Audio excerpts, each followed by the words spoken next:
bit, and then we'll start some housekeeping. Sounds good. Great.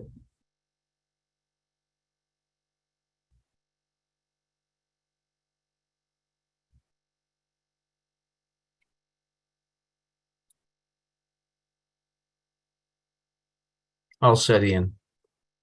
Thanks so much. And if there are attendees who are members of the STMPR or Advisory Council, might also be easier for us. Go ahead and just raise your hand, and then that way it's easier for us to make sure to see you, and we can promote you over to panelist.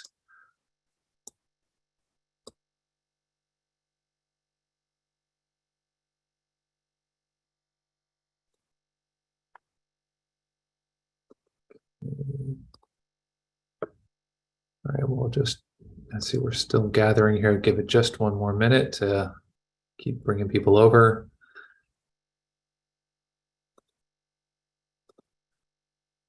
Okay, well, I'm going to go ahead and get started on some housekeeping remarks. So good morning, everybody. Thank you for participating in our remote meeting of the Scientific Technical Modeling Peer Review Advisory Group in a joint meeting with the Advisory Council.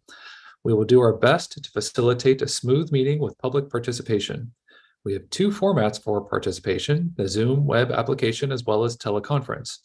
Before we begin, I want to review some guidelines and general instructions for the meeting. Please silence your other communication devices, such as your cell or desk phone. This will ensure that we are not hearing any feedback or causing interruption during the meeting. All participants on Zoom, except for panelists, will be placed on mute by the host. You will not be able to mute or unmute your line manually. After each agenda item, I will announce public comment. Speakers may be limited to a total of 3 minutes or less for public comment. A shorter length of time may be provided depending on the number of requests to speak received in order to allow everyone an opportunity to be heard. A countdown timer will be displayed on the screen for each public comment.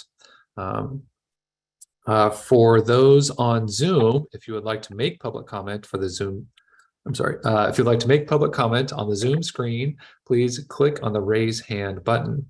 For those calling in by phone, you can dial *9 to signal you would like to comment. Your name or part of your phone number will be called when it is your turn to comment, and the host will unmute your line automatically. And please note, you can hang up or leave the Zoom meeting at any time. We ask that everyone please adhere to the speaker time limit and treat others with courtesy, civility, and respect. Failure to do so can result in your mic being muted or you being dropped from the meeting. Lastly, please be aware that this video conference meeting is being recorded. By participating in this meeting hosted by South Coast AQMD, you agree to authorize recording of audio and visual content presented during the live event and consent to subsequent use of the recording in the public domain by South Coast AQMD. I do see that that concludes the housekeeping remarks. I do see that we still have people joining the meeting. I will ask again if there are attendees who are members of the STMPR advisory group or advisory council. Please raise your hand so that we can bring you over onto the panelist side.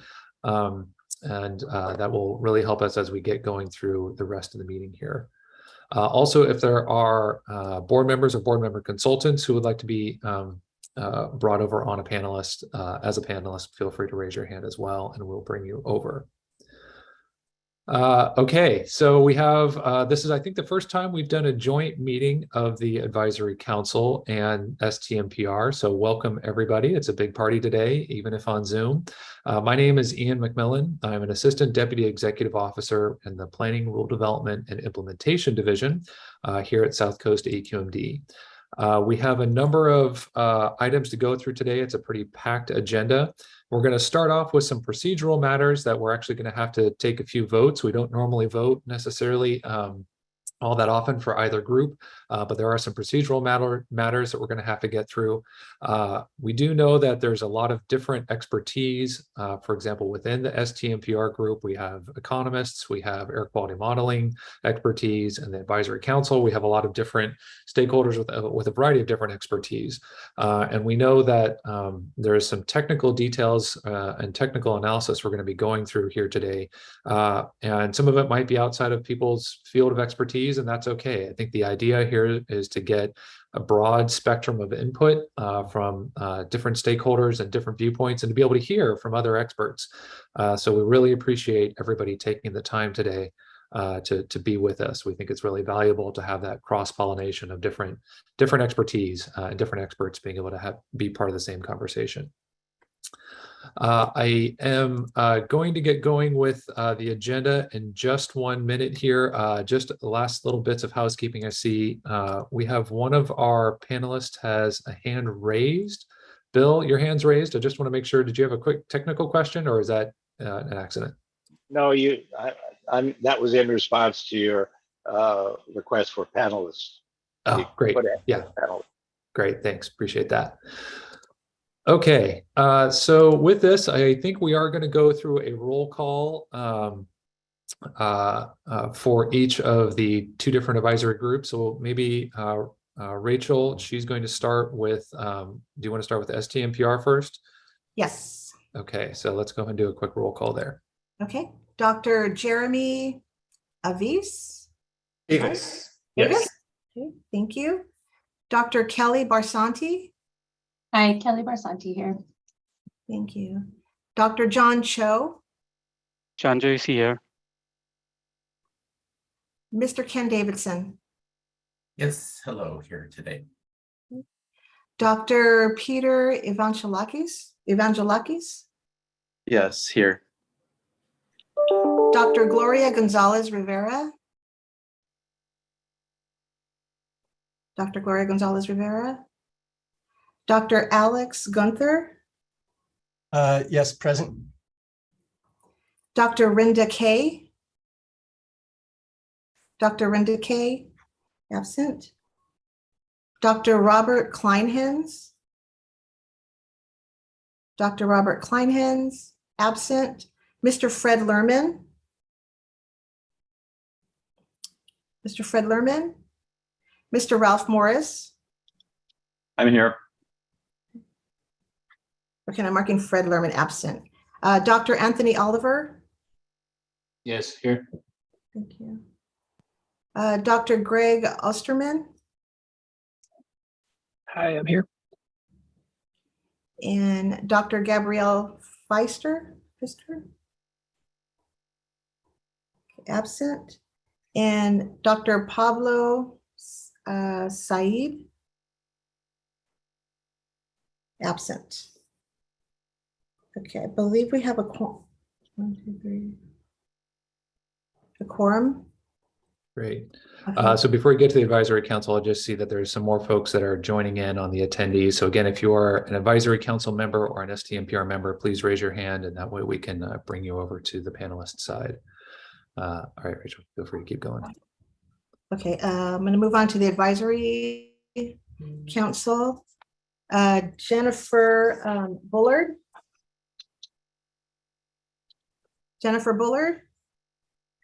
Irene Berga. Jennifer Bullard absent. Irene Berga. Okay, Ken Chalkins.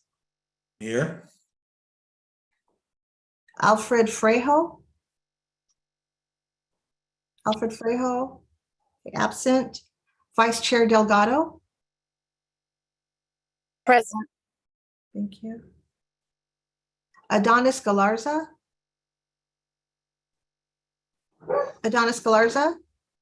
Absent. Dr. Joe Kagosh. Yes, I'm here. Thank you. Ana Gonzalez. Present. Paul Granillo. Good morning. Thank you. Natalie Hernandez. Absent. Yasi Kavizadeh. I can't tell if we actually have Yasi in on the attendee side. Let me just check really quick. She might have a different name listed here. Okay. Yeah, hi, I'm sorry about that. It's my colleague's name, Angie, but yes, this is Yasi. Thank you so much, Ian. Great, thanks. Thank you. Dr. Michael Kleinman. I'm here. Thank you. Bill Lamar. Yes, good morning. Thank you. Dr. Greg Osterman.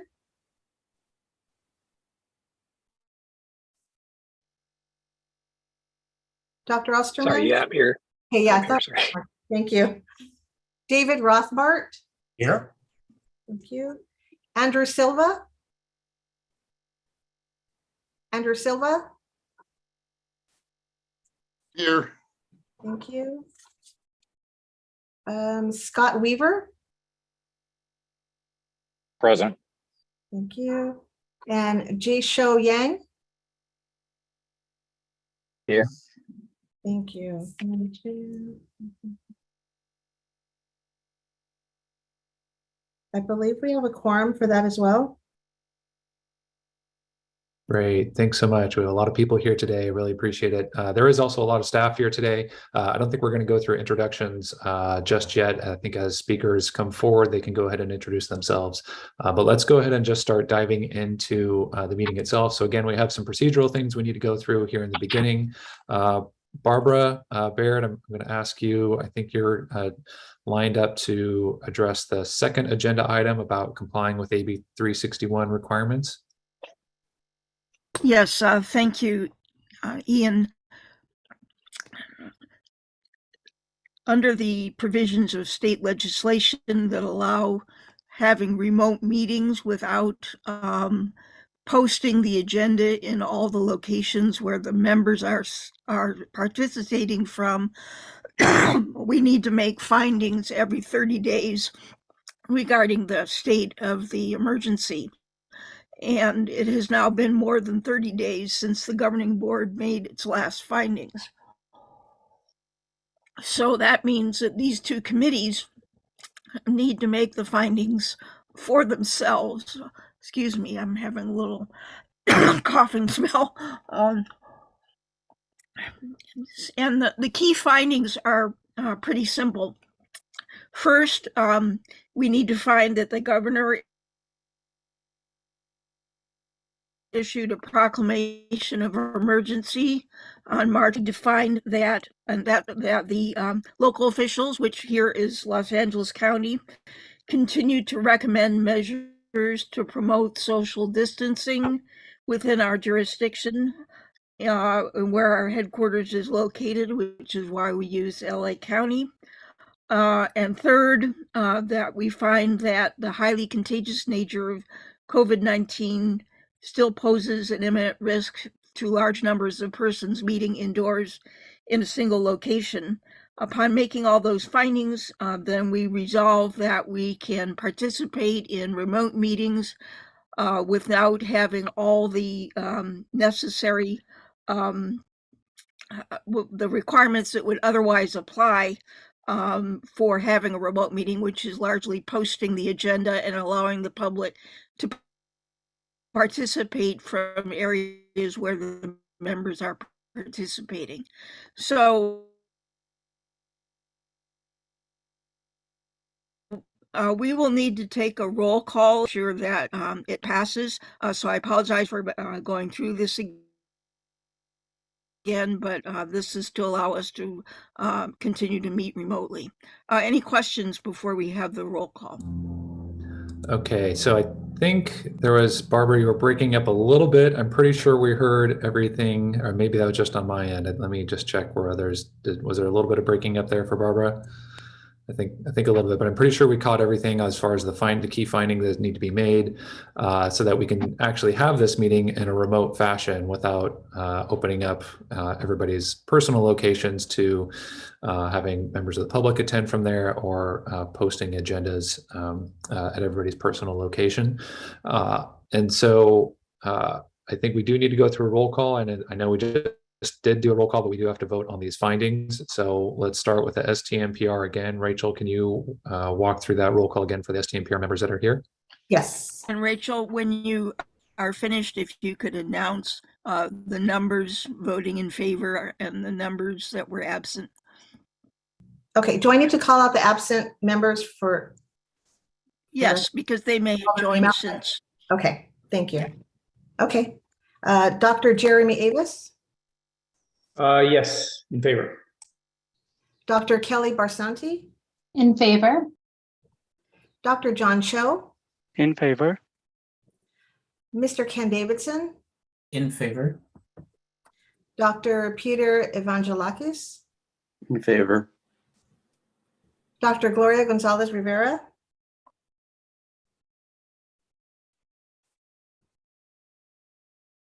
Dr. Gloria Gonzalez Rivera, absent. Dr. Alex Gunther, In favor. Dr. Rinda Kay, Dr. Rinda Kay, absent. Dr. Robert Kleinhens, Dr. Robert Kleinhens, absent. Mr. Fred Lerman, Mr. Fred Lerman, absent. Mr. Ralph Morris, In favor? Dr. Anthony Oliver, In favor? Dr. Greg Osterman, In favor. Dr. Gabrielle Feister, Dr. Gabrielle Feister, absent. Dr. Pablo Said, absent.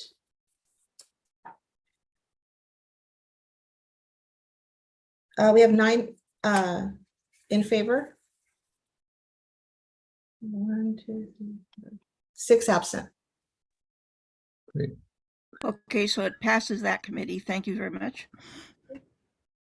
Okay, and I'll move on to Advisory Council. Jennifer Bullard. Jennifer Bullard, absent. Irene Berga. Irene Berga, absent. Ken Chalkins. In favor. Alfred Frejo. Alfred Frejo. I have him marked here. Absent. Vice Chair Delgado. Yes. Thank you. Adonis Galarza. Adonis Galarza, absent. Dr. Joe Kagosh. Yes, in favor. Ana Gonzalez. In favor. Paul Granillo. In favor. Natalie Hernandez. Natalie Hernandez, absent. Yasi Kavizadeh. Yasi. Yeah, sorry, I had trouble muting. In favor. Thank you.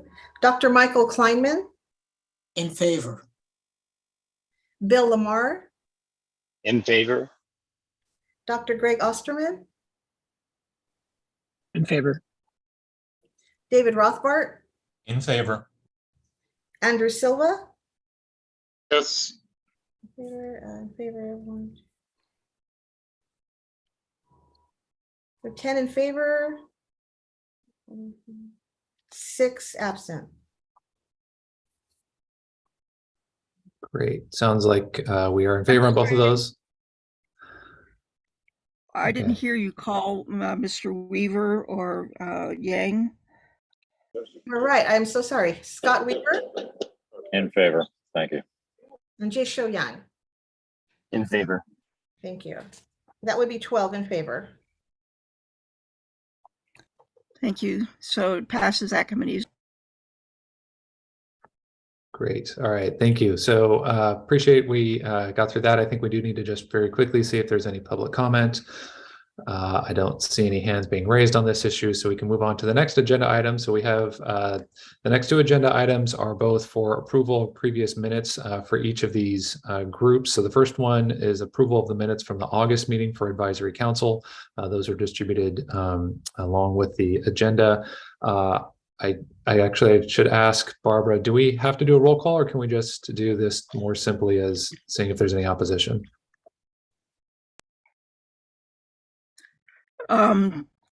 According to the committee charters, I believe these are committees that operate by consensus, and therefore you could do it by asking if there's any opposition or corrections. Great.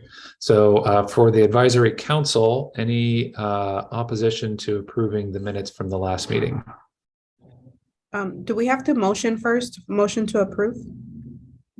Yeah. Let's see. Are you making that motion? Yes. All right. Thanks, Anna. And I'll second. Great, thanks, Ken. Okay, so any opposition to approving these minutes? Hearing none, so moved. So then maybe we can, I guess we'll open that up. Any public comment for the advisory council minutes? Seeing no hands raised. Let's move on to the approval of the STMPR minutes from May. So if we can get a motion from an STMPR member to approve those minutes.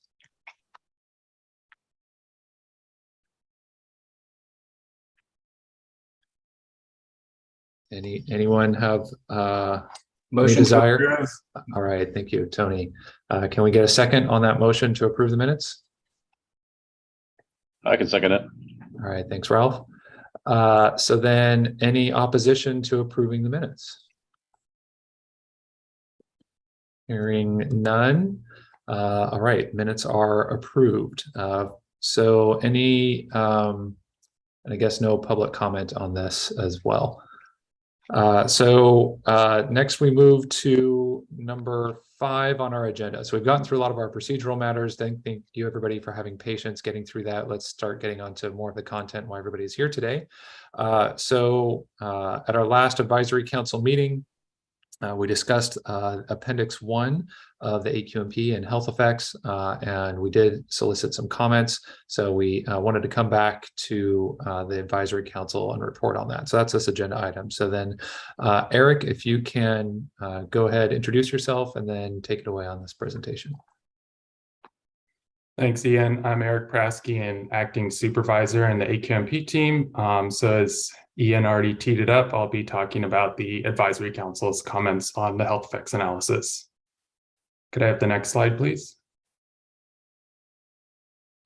So the advisory council held its first meeting on August 10th. At this meeting, staff delivered a presentation on advisory council mechanics and objectives. The objective of the advisory council being to advise us on the health effects analysis, which is Appendix 1 of the 2022 AQMP. Also at this presentation, staff focused on EPA's recent review of fine particulate matter and ozone air quality standards. But staff also briefly touched on all 6 criteria air pollutants, including nitrogen dioxide, sulfur dioxide, carbon monoxide, and lead. Next slide, please. In addition to the verbal comments we received at the meeting, we received 6 comment letters. And so I'll just be providing a sort of key summary of those comments that we received. At the meeting, there was broad interest in from several advisory council members on reviewing the socioeconomic analysis, specifically to see how health benefits associated with the AQMP are quantified. A few council members also expressed a desire to see air quality and health impacts differentiated by race, ethnicity, and geographic location. Another comment was to have us take a closer look at the synergistic effects of heat waves on air pollution and health effects. So looking at those excessive heat days that we experience each summer. This next bullet point is referring to a comment letter that pointed out that there were a number of limitations for several studies that came out in the wake of the pandemic in 2020. And those studies were looking at associations between air pollution exposure and COVID-19 outcomes. We also had a commenter raise the issue of being exposed to multiple pollutants simultaneously and trying to evaluate the cumulative health effects of associated with that exposure rather than just looking at ozone or just looking at PM in isolation. Next slide, please. So we did receive a comment letter that asked us to consider utilizing satellite data in the health effects analysis. And then a commenter at the meeting inquired regarding rail yard emissions and associated health impacts, especially considering that low-income communities and communities of color typically surround these rail yards in our basin. So asking us to take a closer look at that. And then there were a few comments related to the the vintage of the studies that we were including in our Appendix 1, they felt that we should be including more recent epidemiological research, specifically focusing on studies that are conducted in Southern California or California in general, and also more recent studies that have been published subsequent to EPA's integrated science assessments for ozone and PM, which those ISAs by now are a couple years out of date. And then there was a comment that there is now a growing body of evidence that there are health effects below the current 70 ppb ozone standard, and this commenter was advocating for considering revising that standard to 60 ppb. And so I just wanted to note that Appendix 1 is currently under revision, and we'll be releasing that revised version as well as response to comments with our draft final AQMP prior to the public hearing. So this slide concludes my presentation, and I'll hand it back over to Ian. Great, thanks so much, Eric. So this is just really summarizing the comments that we've received to date. We will be providing that responses to all those comments in the final draft, and we just wanted to report out on what it was, the feedback that we've gotten so far on that Appendix 1. We're going to have a lot more content to discuss today. I know there's a lot of discussion at the last meeting on the socioeconomic report. Most of the rest of this meeting is going to be really focusing on what we found in that draft socioeconomic report. But I do want to open it up here to both the STMPR and the Advisory Council to hear, does anybody have any comment at this point on what you just heard from Eric?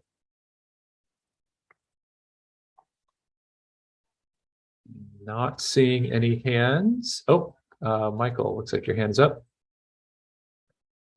Yeah, thank you. I just wanted to mention that CASAC is currently completing a reanalysis of the integrated science assessment for ozone, and we'll be looking at the policy document in probably the next month or so. And in agreement with some of the comments that were made, there have been some new studies that were documented, and I can try to summarize some of those in a note and send them to you so you can consider those as well. Sure. Yeah, appreciate that. We certainly are aware of the work going on at CASAC. Timing is going to be kind of interesting relative to our approving the AQMP. We're aiming to bring this to our board in early December. CASAC has its own process, and we're of course meeting an existing standard, but reflecting on what is the state of the science on health effects of ozone is certainly important. So yeah, any feedback there would be welcome. Any other comments? Not seeing any. Let me open this up to see, is there any public comment on this? Don't see any hands raised. So thank you very much, Eric. Let's go ahead and keep moving in our agenda. So we are moving on now to the sixth item to discuss updated health benefits and incremental costs based on the revised draft AQMP. So Elaine, if you could introduce yourself and get us started on this one. All right, good morning, everybody. My name is Elaine Shan. I'm Planning and Rules Manager, and I'm overseeing the whole socioeconomic report analysis. And next slide, please. So before we get into the detailed analysis today, I just wanted to provide a status update. And so in September, early September, specifically on September 2nd, we released our revised draft 2022 AQMP, and it's available on our website. And so a month later, last Saturday, to be precise, we also released our draft socioeconomic report. So in this report, we analyze the benefits, costs, economic, and also environmental justice impacts of this revised draft 2022 AQMP. And so today we're going to provide an updated analysis compared to what we presented back in May at our STMPR meeting. And so in that meeting, the preliminary costs and health benefits that we analyzed was based on the previous version of the 2022 AQMP. And so the draft socioeconomic report, it is also available online at the link that's provided here on this slide. And next slide, please. And so next, I'm actually going to hand over the presentation to our collaborator, Henry Roman from Industrial Economics. Henry, please take it away. Thank you, Elaine. Hi, I'm Henry Roman. I'm a principal with Industrial Economics, or IEC. We're a contractor to the South Coast AQMD, responsible for conducting the health benefits analysis of the 2022 Air Quality Management Plan. Let's see, next slide, please. And one more. So I'll be presenting an update to the preliminary results that we provided to the STMPR back in May. I'm going to run down the changes that we've made since that analysis, and then review the latest draft results. In brief, the health benefits results from the 2022 AQMP are reduced from May, but they are still substantial. So among the updates to the benefits estimates, perhaps the most significant change has been updates to the projected concentrations of ozone and PM 2.5. These new air quality surfaces that we have used in our analysis reflect a revision to the baseline emissions inventory in an effort to be consistent with the existing AQMP and state implementation plan. So basically updating NOx and VOC emissions in the baseline updating NOx and VOC reductions in the baseline, which will have the effect of reducing the change between the baseline and the control scenario. There's also been some updates in terms of air quality modeling, in terms of revising the region's carrying capacity. These are folded into the air quality surfaces that we have used. In addition to calculating, estimating health benefits in 2037, we have also added an interim year estimate in 2032. Adding that interim 2032 estimate has allowed us to generate an interpolation of benefits in the intervening years between those two target years of the analysis. And I'll present results of that interpolation towards the end of my part of this presentation. We've also made an additional effort to incorporate local data sets. So this is reflected in the use of local scale and zip code level morbidity incidence data obtained from the California Department of Healthcare Access and Information. These are data on hospital admissions and emergency department visits, again, at the zip code level within the South Coast Air Quality Basin. We've also made use of data obtained from the California Department of Finance with respect to California-specific data and projections on income growth, which affects our valuation step, and information on California-specific inflation rates, historic and projected inflation. Next slide, please. And a couple of other small changes, just issues we have discovered in our initial results. We've restricted the age range for the acute myocardial infarction health impact to 65 plus, where it was previously being applied to all ages. We have, where appropriate, expanded long-term ozone impacts to reflect a full year of exposure rather than simply restricting to the warm season. And we corrected an error where the ozone season was previously being analyzed for April through September and have restricted it to May through September. We've also made an addition where we've corrected for potential double counting of effects related to emergency department visits of asthma and all respiratory causes. Next slide, please. Okay, so these are the updated maps for 2037. We have PM 2.5 concentrations shown on the left. We have ozone concentration shown on the right. And these are not simply concentrations, but rather these are changes in concentrations between the baseline and control scenarios. The maps that are shown here are largely similar in terms of sort of the relative values, largely similar in terms of their pattern to the maps that we showed at the May meeting. PM differences tend to be more concentrated along this sort of center east-west line through central Los Angeles and also closer to the coast and roadways. Ozone changes tend to be more similar across the basin, although somewhat tending higher towards the east of the air basin and the north. These changes on the whole are around 2/3 as large as they were in our May presentation. Next slide, please. This is a map, basically a similar map to what I just showed you. However, right now it's graphing mortality estimates, avoided mortalities. We have on the left, we have avoided mortalities due to long-term changes in long-term ozone exposure. On the right, we have avoided mortalities due to changes in long-term PM 2.5 exposure.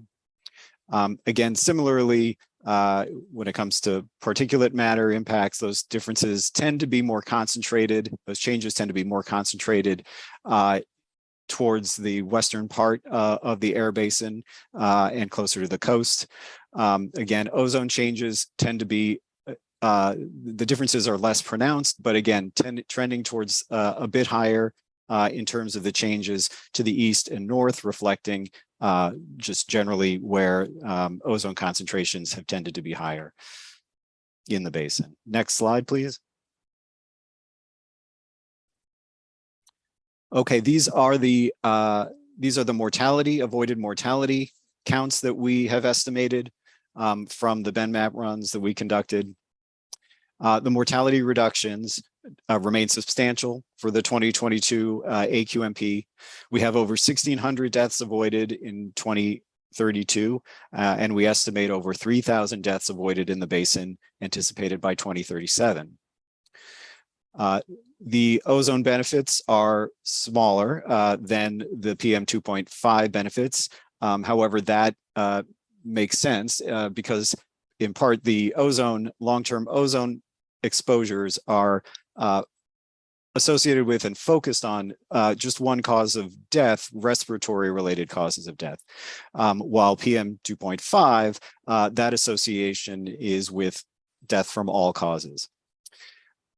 We also see that most of the reductions in deaths tend to occur in LA County, Los Angeles County. That is partially a function of projected population. It's also a function of the PM 2.5 changes being larger in that county.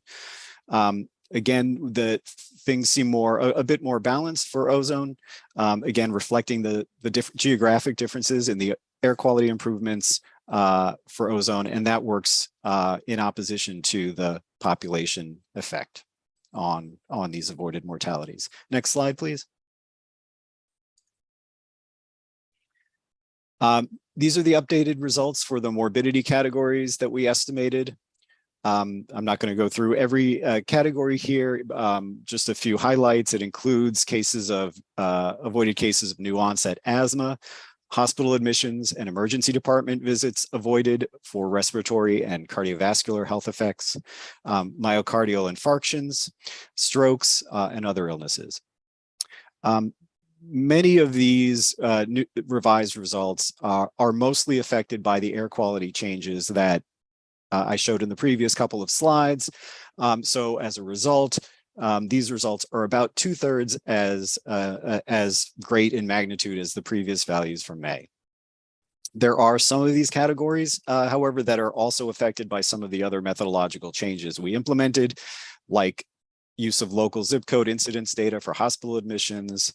Again, I'll point out that the ER all respiratory count has decreased from May, large in part because of the air quality changes, but also a significant portion of that is because we have corrected for possible double counting with asthma specific ER visits. So we've separated those out to avoid the potential for double counting.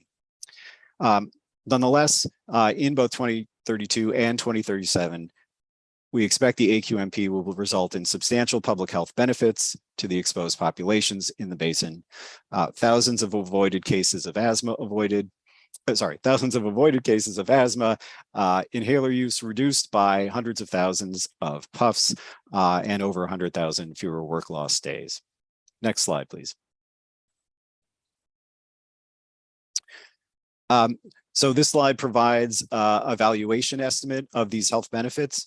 As is typically the case, the valuation is largely driven by avoided mortality and value of statistical life, which tends to be over 90% of the dollar value that is reported. We applied VSL values based on a review that was conducted for the previous AQMP analysis. It was led by authors who have advised EPA in the past, and one of whom is currently advising them in a new SAB panel to review their current benefits, EPA's current benefit approach. The VSL values that we used here have been updated to reflect, again, local inflation data and local income growth data.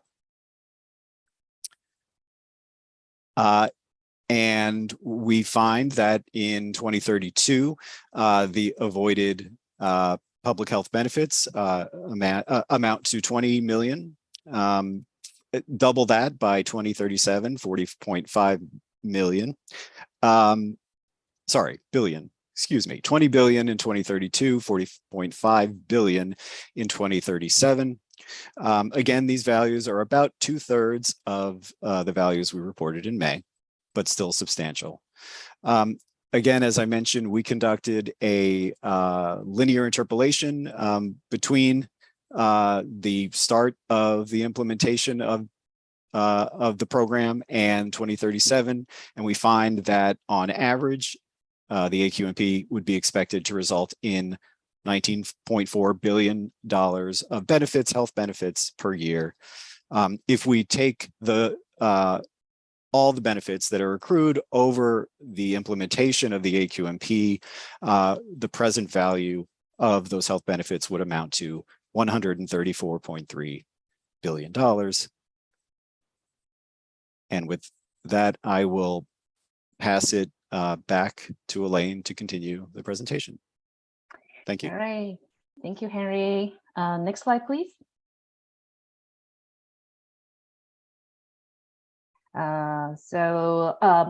For the next few slides, I'm going to talk about our updated draft incremental costs associated with the implementation of the revised draft 2022 AQMP. Next slide, please. And so similar to what Henry presented just now, we also made quite a few adjustments that are needed. And also there are some updates to the control measure assumptions and a few corrections that we have made. And most importantly, on this table here that you can see, we actually combine AQMD, South Coast AQMD, and also the CARB measures together. So you will have an overview of the total incremental cost associated with the whole AQMP. And at the bottom of this table, you could see that the total incremental costs were estimated as $2.85 billion on an annualized average between year 2023 and 2037. And so among this total, about 57% of the 2.85 billion can be attributed to mobile source related measures. From the majority of them are from the CARB proposed measures, including federal actions, but as well as 2 incentive measures that are being proposed by AQMD. And the remaining portion of the total cost can be attributed to stationary and also area source control measures. And the majority of them are being proposed by South Coast AQMD, but then there are also a couple of measures that are associated with what is currently included in the 2022 state implementation plan that was released by CARB a few weeks ago. Next slide, please. And so on this slide, we're presenting a more detailed breakdown regarding the cost and also the NOx reductions associated with the implementation of the revised draft 2022 AQMP. So on the left-hand side of this pie chart, you could see that among the 2.85 billion annual costs that we estimated, about half of them, they can be associated with the mobile source control measures that are being proposed by CARB in the 2022 SIP. And 24% of them are related to measures that would be implemented by CARB. And about 27% of the costs are associated with the proposed federal actions. And we do want to point out that because the exact content and the measures of the proposed actions that will be taken by the federal government are a little bit more undefined than those other measures, and therefore the costs associated with these actions are also a little bit more uncertain when compared to others. And you could see that about a third of the total cost can be associated with the stationary source and also area source control measures that are being proposed by South Coast AQMD. And on the right-hand side of this pie chart, you can also see that the NOx reductions that are being projected associated with all those different control measures. And on this chart, you could see that about 75% of the NOx reductions being projected by year 2037, those are associated with mobile source control measures proposed by CARB, and also for the federal actions being proposed in the state implementation plan. And with the remaining associated with either stationary source or area source control measures, either by us, South Coast AQMD, or by CARB. And you can see that there's a little bit of mismatch between the cost being apportioned to different sources and also the NOx reductions being apportioned to different control measures. And the main reason why is that for the South Coast AQMD measures, there are quite a few control measures that are being designed to reduce NOx emissions from sources that are already tightly controlled. And therefore, the only way for us to get more emission reductions from those sources would be to pursue zero emission technologies wherever possible. And currently, the zero emission technologies are still being estimated as generally higher than all other combustion-based technologies. And next slide, please. And on this slide, we present the cost by industry separately for South Coast AQMD measures and also for the CARB associated measures. And on the South Coast AQMD side, you can see that the majority of the costs are being projected to be incurred either by specific industries in the private sector, or they will have across the board implications for a large number of private industries currently in our economy. But then there's also a portion of the cost will be incurred directly by consumers and households. And those are largely associated with the control measures that we're proposing to seek emission reductions from the residential combustion sources. In the meantime, the majority of the government spending that are being estimated as part of the incremental cost are associated with the potential incentives that would be provided by the public sector. And they account for about 10% of the annualized incremental cost that we presented on the previous slide. And because the CARB associated measures, they are mostly targeting the mobile sources, and therefore the majority of those costs will be associated and incurred by various transportation sectors. Next slide, please. And in the next few slides, we want to also offer a follow-up discussion on zero emission technologies. So I know we discussed that back in March at our March STMPR meeting. And we just wanted to provide some more context on those conversations. Next slide, please. And so as I mentioned earlier, there's a very large amount of emission reductions that we would need from all those different sources that are located within the South Coast AQMD jurisdiction. And in the revised draft 2022 AQMP, therefore, we will need to pursue zero emission technologies as much as possible in order to achieve the magnitude of NOx reductions that are needed in order for us to get to attainment. And so 100% zero emission. So here zero emission, I want to qualify that as zero emission from the pipeline, from the tailpipes and from the stacks and also all other sources. So zero emission does not only mean zero carbon emissions. And 100% zero emission technology that are being pursued broadly in all our sectors. And so mostly in the areas that currently we can identify zero emission technologies, and they are also feasible for these applications. But that does not mean that we will not pursue further zero emission technologies when we go into the rulemaking process. And we will continue to try to identify as much zero emission technologies that would be applicable for different rulemaking efforts. And on the right-hand side on this chart, you can see a general concept about how much zero emission and near zero emission and also low NOx technologies that are currently being pursued for South Coast AQMD stationary and also area source control measures. And as I mentioned before, the reason why the area source and stationary source control measures have relatively higher costs is because currently those technologies for zero emissions, they are just generally higher than all the conventional combustion technologies. Next slide, please. And we also want to point out that currently it is still quite challenging for us to fully quantify the zero emission technologies. And so in this draft socioeconomic report that include both South Coast AQMD and also CARB measures, we largely quantify any costs that will be associated with the zero emission equipment.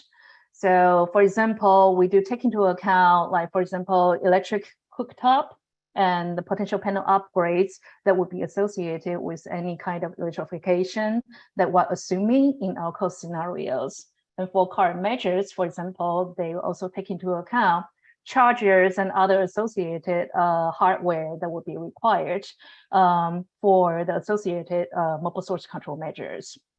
But then if you move into the next two boxes, where energy systems, how to ramp up the energy supply to increase the electrons that are being transmitted on our electric grid, for example, and also how to locally distribute those electricity, those are harder to quantify. And so they are only being quantified in selected measures where we have more information on how that's going to look like. In the third box, you can also see that there are a variety of different soft costs, including land use, where to get the land, to add additional substations, etc. Those would be harder to quantify, and it will have to be done in the future on a case-by-case analysis. Next slide, please. And here we just want to give an example about how that challenge looks like specifically for energy supply.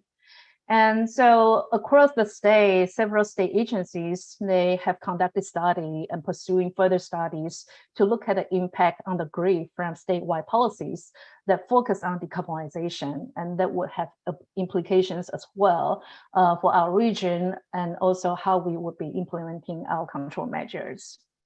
And so for the next 2 decades, in order to reach the Senate Bill 100 goals, and it was estimated that on average between 6 to 7 gigawatt of new generation capacity will be needed on an annual basis statewide. And if we're looking at a scenario where there's no combustion that's being involved, we're looking at an even higher number.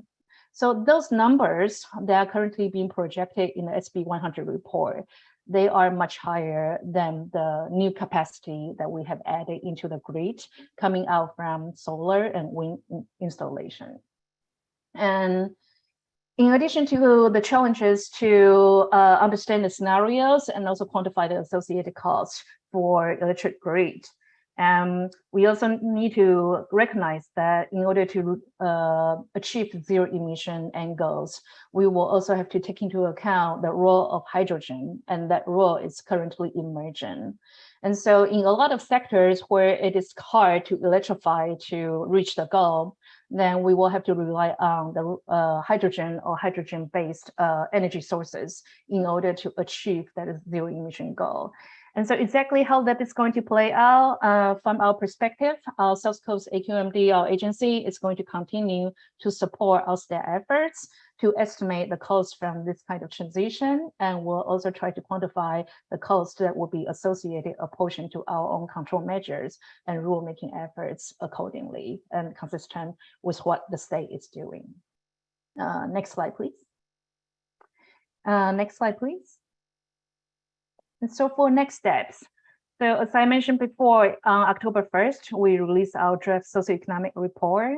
And in the month of October, we will have a series of 5 different regional public hearings throughout our region, through our jurisdiction.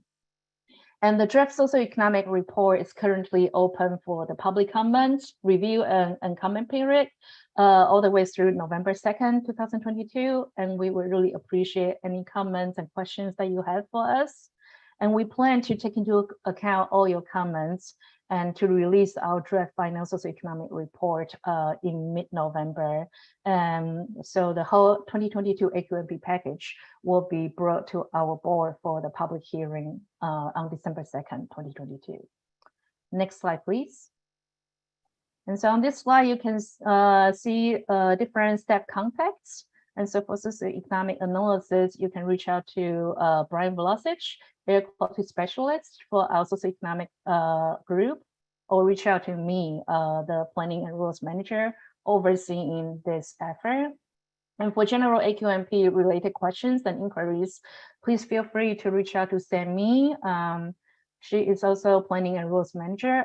She's overseeing the whole AQMP effort, as well as Ian, our assistant deputy executive officer. And at the end, at the bottom of this slide, you can also see the website and also our dedicated email address for our socioeconomic group. And we will welcome any comments or questions that you have. And thank you very much. Thank you very much, Elaine and Henry. There's a lot of content we just got through there, a significant portion of the socioeconomic report we just presented. We have a couple other agenda items that we'll dive into some other topics in the socioecon report, but we do want to pause here and hear any comments or questions that either STMPR members or advisory council members might have on what you just heard, or anything, any initial thoughts so far on the socioeconomic report. We'd like to hear comments first from the advisory groups, and then we can turn to public comment after that. But we'll just pause here to see if there's any initial comments right now from the advisory group. Maybe people are also just drinking it all in right now. So a lot of things to think about right now. Okay. Not seeing any, oh, I do see a couple hands coming up. So it looks like Ralph, I think you had your hand up first. Go ahead. Yeah, I think I beat Bill by a nanosecond. So anyway, I was happy to see that you're looking at these interim years of 2032 for the health effects, because that's something I've been promoting over the STMPR Act meetings over the last year and a half. But I was going through the AQMP, I didn't see any air quality modeling results for that intermediate year. Is that going to be added or supplemental to the AQMP, so you're consistent between the air quality modeling and the health effects analysis?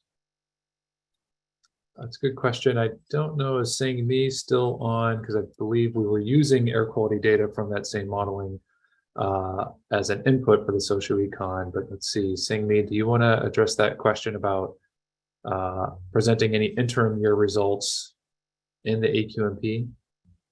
So, sure. Just a quick answer is we do include 2032. That is one of the milestone years. So that's the attainment due date for severe non-attainment area. So we do have that modeling result. And then this socioecon result is consistent with it, meaning that 2018 is a base year and 2032 modeling and 2037 modeling.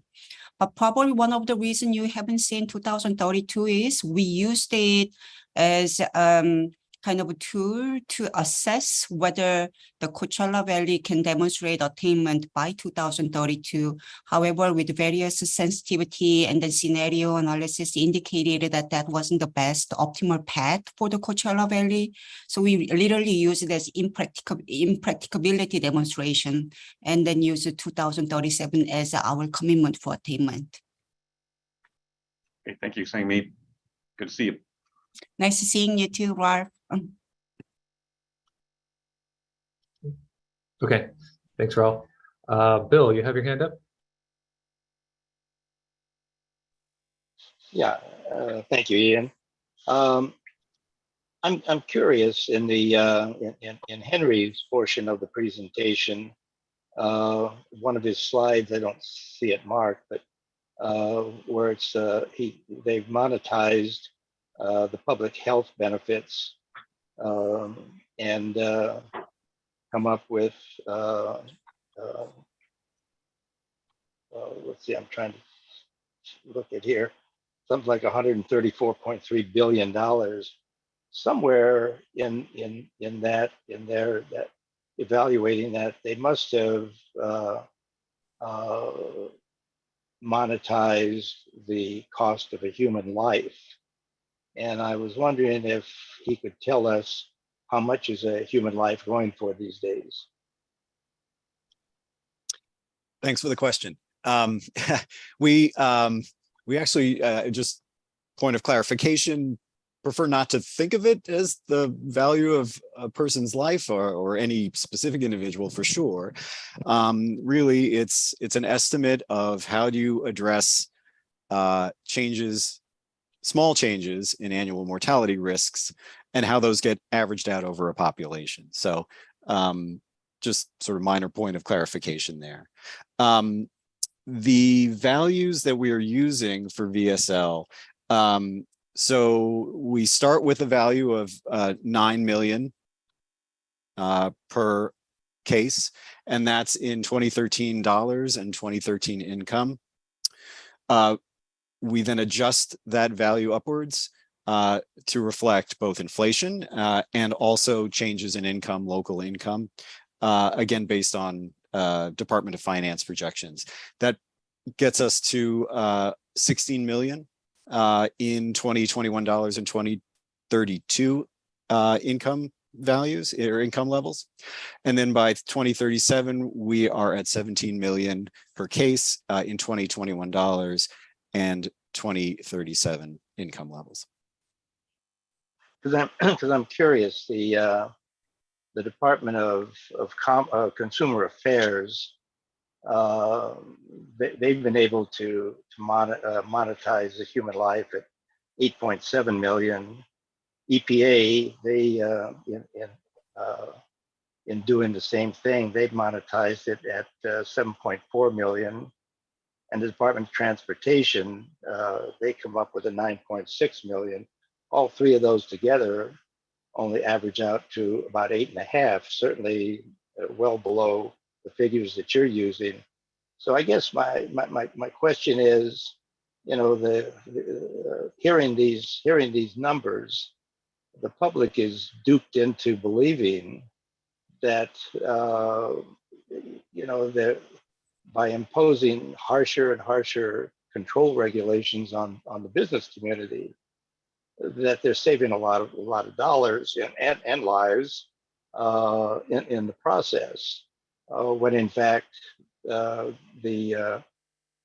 by continuing to have these harsher regulations based on estimates like yours, shutting down all businesses, even electrifying all motor vehicles, it's going to do very little here in California and even in the United States, but especially in California, for climate change, to improve, reduce global warming, or to improve air quality, even in our disadvantaged communities. So it just seems to be, I certainly have the greatest respect for the work that you've done, but I'm just wondering if it isn't fatally flawed to begin with. maybe I'll take a first stab at it, and then Henry or Elaine can weigh in as well. So, Bill, definitely hear your comments and concerns about comparing the costs and the benefits. And it sounds like the general question you're trying to get to is it worth it? And if it looks like you're saying that if the benefits are overstated, then there's a concern. I think what Henry was describing was that it depends on when, like if you pick a number, right, of, $9 million. And if that's based off of, a 2013 base year on income in dollars, well, that exact same number, that exact same methodology is going to be different if you look in 2037 at income levels then or 2021. And so I think a lot of what Henry was just describing was taking that base level of 9 million, very similar to the numbers that you were just citing, but then saying, well, we're looking what happens, in 2037 when people have incomes then, and then inflating it also the 2021 dollars, so that it's really just the same number, but saying, okay, what's the value off in the future? So there's that aspect to it as well. But I think one of the things that we do see is that the overall benefits, and whether so you're saying it's 9 million as a base or some different number as a base and which year you're using, the benefits far outweigh the costs. And we're just looking at the local impacts. We're not looking at climate, where there's obviously a lot of state efforts on climate, some national efforts on climate as well, and other areas too, understandably, but really our focus is just on local smog forming pollution for this plan, and just looking at those local benefits. And we're finding that those local benefits far outweigh the costs. It's an expensive plan. This is a very expensive plan. We see that. That's very challenging. But whether you use 9 million as a base or a different number as a base, and then inflate it up to 16 or 17 million, you're still going to have significantly higher public health benefit compared to the costs from the analysis that we're showing here. Yeah, I'm not saying that you mentioned that I felt that it wasn't worth it. No, and I'm not saying that at all. We all need to be those of us that represent businesses and those of us that are in businesses, have to be responsible stewards. And I think I can safely say that certainly in Southern California, and probably throughout all of California, the business community or stationary sources have stood up year after year after year with, gosh, I don't know, trillions of dollars of investment. Certainly since the creation of your agency in 1976 and the beginning of these rules and regulations, there's been trillions of dollars of investment made in by the business community, by stationary sources, in improving air quality. An old guy like me can appreciate, with a sense of history, can appreciate the improvements today where younger people today can't. They can only go back, maybe a decade or two, but there's been tremendous strides forward, and it's all largely, if not entirely, been attributable to stationary sources. Certainly, individual households, have done very little, or area sources have done very little as compared to what you're asking them to do going forward. And I think that's a good place to start. But it is a matter of concern, and I just wanted to put this in the minutes here, that maybe the approach and the calculus that Henry and his group are using, maybe it isn't the best approach in finally reaching attainment and improving air quality and improving public health. Bill, you raise an interesting point that I think we've raised other places. That it makes me think of the sources that are being controlled in this plan. And you talk about the history, and it's a remarkable history in South Coast in particular, and what businesses have done, and private citizens, and there's lots of effort on all sides, to get the improvements in air quality that we've seen. It's really, I think, one of the remarkable success stories of how to improve society. right? We've had remarkable improvements in air quality here over the decades, and we need to continue that. But I think one of the things that we're seeing with this plan is that there's limits on what's left to do on local businesses. There's still some things that we're proposing and control measures, but one of the things that we're really focusing on in this plan is federal measures. That while there's been a lot of local effort to impose controls, that we think that there's a lot more that can be done on those federal measures, and we think that that's A, where the emissions are, and B, where it's probably a lot more cost effective in many instances. So I think that's your comments. I'm hearing it sort of in that context of some of the conclusions that we're drawing in this plan, the real importance of addressing those federal measures. A lot of the reason because of the concerns you're raising right here. Thank you. So, thanks, Bill. David. Yeah, if I can. Oh, sorry, Elaine, go ahead. Sorry, if I can. And one more thing is that we do recognize that there are certain uncertainties, like all other studies, right? So in our report, we do include a section in our appendix to look at different, to just try to figure out if we use different assumptions, then how the numbers are going to look like. Yeah, and I would add one more thing, which is just to the commenter's point, because VSL is such a large proportion, ends up being such a large proportion of the valued benefits. I think it obviously garners attention, and it to some extent it draws attention away from the substantial morbidity related benefits that also are likely to result from this plan, and these are the morbidity effects that affect far more people just in numbers than would be affected by the mortality impacts, and it affects their daily lives and their productivity, their long-term productivity and their day-to-day productivity. So those are benefits that are also worth keeping in mind as well. Okay, thanks. David, go ahead. Thank you, Ian.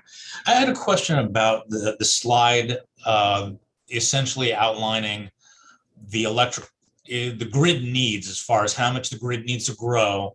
And it sounds like we're really going to have a shortfall of the electricity necessary to convert society to an electric society. Mainly the sources that we need to control are federal sources, vehicles, not as much stationary sources. And if the grid's not able to provide that electricity, then what's the contingency or contingency measures that would need to be dealt with to get to attainment? I just keep feeling deja vu to the last AQMP, where we really relied on our allies as far as EPA and CARB to get reductions, and it was very difficult to do so. And if we're going to have a shortfall on another external entity to provide power, what happens if that power is not available, and what's the contingency? What's the backup plan if that doesn't come to fruition? It's really the question.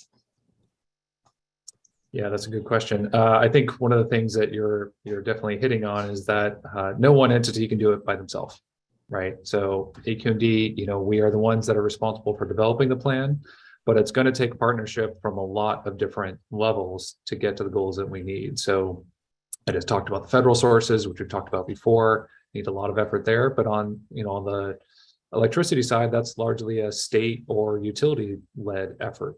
There's a lot of energy, if you will, into policymaking and trying to advance all of those goals right now. There's a lot happening at the Public Utilities Commission and the Energy Commission. This is not something that is not really on anybody's radar. So we know that there's a lot of efforts underway to try to do this, not just for air quality, but also for climate goals. So we see that there is significant effort underway, and this doesn't have to be really necessarily a South Coast AQMD-led effort. It's we need to try to continue to encourage our partners to get there. But when thinking about the contingency, if we can't get these air quality goals met through electrification efforts, I think that is one of the questions. Elaine teed this up a little bit. It's a little uncertain still. Is how much does electricity play a role versus hydrogen? I think that's still a little bit of a question, right? And that hydrogen can come in a lot of different places. You see it here on the slide as well, that hydrogen certainly has a role, but how big a role, and how much does that help I don't know if backstop is the right word, but supports all of these zero emission efforts, and at what size role does it take? And if there are shortfalls on electricity, does hydrogen pick up the slack, and vice versa, right? If there's a counting on hydrogen, maybe electricity picks up the slack, depending on how the markets move and the various regulations and policies come along. So it's a challenging question. I think part of the reason that there is some uncertainty in this is because these are new technologies we're relying on. Clean Air Act does allow flexibility to rely on those new technologies. But I think one of the things we're really trying to do in this plan is lay out what are those policy approaches that need to be pursued. It's not just throw up our hands and say, I don't know, something's got to happen. It's really pointing out, okay, here's what needs to happen, and trying to have the honest conversations about here's challenges. Okay, now we know what the challenges are. How do we go address it? Right. And I think that's what you're highlighting. There are some concerns right now. If we had to rely on the grid that we have today to meet goals in 2037, it would not work. But okay, so we need to improve the grid. So let's go do that. And I guess the parallel to that is also there are consequences for not achieving the requirements in the Clean Air Act. And every time we have an AQMP, I think the perception is AQMD is responsible for all the reductions. And I think it's very important for everyone to understand you could only do so much. You could get rid of every stationary source. We're not going to achieve the standard without help from a number of different parties. So it's just good for everyone to understand the dilemma that you're in. And I just encourage to make sure that everyone understands that situation that South Coast is in and preparing this kind of plan. So thank you. Yep, definitely agree. Thanks, David. Michael. Yes, thank you. I just wanted to point out that another aspect is power storage. And I think improvements in batteries and storage devices for power is also going to play an important role in shifting load demand. And I was just wondering whether that has been adequately discussed in the plan. Yeah, it's a really good point. The SB 100 report, for example, that's highlighted here on the screen, goes into some detail, and then there's a significant reliance on battery storage to support the grid, for example, to help on wind and to help on solar, especially as those grow. And so there's significant reliance in that report on batteries. And we've seen that batteries have really started to take off as far as their growth for stationary applications, not just on vehicles, but stationary applications. Our plan focuses more on the kind of the final release point of where the emissions come from, whether it's a tailpipe or a stack, and looking at those emissions. And so when you're mentioning the batteries, it's definitely an important consideration, but it's a little upstream. We know we need to rely on that. That's why we do look to our state partners who really have the expertise and the authority and the policy direction to go pursue those. So that's where we do see that AQMD, South Coast AQMD, much to what David just said, we can't do it all ourselves. That's not our purview, but we can support state agencies to pursue these efforts. And so we do engage with Public Utilities Commission, the Energy Commission, with the utilities, et cetera, as they pursue these policies to try to really get them to scale up, looking at batteries as one example. There's other approaches as well, but I think that's you bring up a good point that we're certainly aware of. But as far as thinking about control measures in the plan, it's more limited on what those batteries can do. There are some cases where you can say, well, perhaps on some limited emergency engine backup, maybe batteries can potentially be used. And there are some control measures that do include that really local, hyperlocal storage, on-site storage. So there is some limited application there. But I think you're referring more to the grid side, which is a little bit farther upstream. But we're certainly aware of it.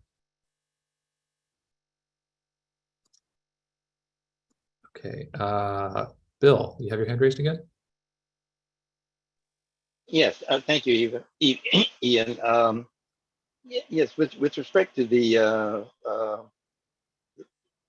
discussion of the impact on the grid, this is with all of the pressure that's being put on consumers as well as residents and the businesses in California. By our elected and appointed officials, to transition away from fossil fuels to electrifying all the state. You know, this is, as everybody has pointed out, and we all know that this is a tremendous impact to our grid, going from an average of 1.3 gigawatts to maybe 8 to 9 gigawatts a year for 100% electricity generation with no combustion. And it's certainly not going to be done overnight. It's not going to be done, I doubt, in a decade, maybe even two. But one of if not the most significant partner in this, as somebody put it, you know, are the utilities who generate using gas and oil right now to transition away from that. But I guess where I'm going with this is, I guess I'm disappointed, one, that we haven't heard more or much at all from our local utility, Southern California Edison. And being a retiree, I'm particularly disappointed that we haven't. But or PG&E or SDG&E to get some idea of what their estimate on time is going to be to accomplish this, and maybe not from one to fulfillment, but incrementally over the next 5, 10, 15, 20 years, where it looks like they're going to be. And how much is it? How much do they estimate it's going to cost? And certainly it can't be a cost just to ratepayers. It's going to have to be a cost, I think, to everyone. I'm sure their investors won't like having to pay for it, but there's probably no getting around it. If this will come through taxation, in addition to grants, do they have any kind of estimate on the billions of dollars that this is going to take? Because this is kind of like flying an airplane at the same time you're building it. We're being pushed, both as businesses and as consumers, to change our complete way of life, and to do it sooner rather than later, even before the infrastructure is built. So I would really urge the district to maybe have another meeting like this, or maybe a summit or something for everyone, and where the utilities can impart some of this really badly needed information to all of us. Thanks, Bill. We'll take that back. We did have a zero emissions infrastructure working group early on in the AQMP process, where we did hear from some utilities, PUC, GoBiz as well, and Energy Commission. But you bring up a good point that utilities' voice is very important in this as we go through the air quality planning. So we'll take that back. Appreciate that comment. Ken? Yeah, thank you, David and Bill, for your comments. I'm also a former recovering utility manager. I think my sense is this report and what we're talking about here is identifying the problem. Here's the impacts of air quality in the district. And if you're going to get rid of the problem, you're going to have to get rid of, or reduce the impacts, you're going to have to get rid of the problem. All the stuff, Bill, that you and David are talking about, it's all being dealt with at the CEC and the CPUC and the utilities. Bill, I would beg to differ. I think this is all going to get passed on to ratepayers. The ratepayers, in the end, they'll put in a general rate case and they'll say, if you want how many gigawatts, and okay, we'll build all those wires and poles, and then it'll go into rates. So it's not like we're all going to pay for it over a Bill. Your most poignant comment, I think, is about timing. How long is this going to take to get to the point where we have a reliable electrical source that can clean the air, because we're not combusting things otherwise? But I think back to the point of this meeting, this joint meeting, is you all are identifying the problem and the issues, the impacts of the problem. And we want to make sure that that is really clear. So we're all agreed that that is the problem and those are the impacts, and we're shaking our heads saying, yep, that's what. Now the projections of cost and what it might cost, I'm with you, Bill. How much is a human life? And there's a lot of projections in here. These models are very sophisticated, but it's well within reason. The numbers that you're using and the projections are well within reason for what we're trying to do here. So I'm with you. I want to get back to continuing to assess and identify the problem and see what the impacts are and make sure we're all nodding in that regard. But I do appreciate, Bill and Dave, your comments are really well taken. Thanks so much, Ken. I do see we have some hands raised in the attendees as well. I'll just pause. I don't see any other hands raised from panelists right now. So maybe we can turn to some of the attendees who've been waiting patiently, because we do have 3 more presentations after this one as well. So then let's see here. James Enstrom, you have your hand raised. And I think we have a timer, a 3-minute timer for public comment. So Paul, I don't know if you could pull that up.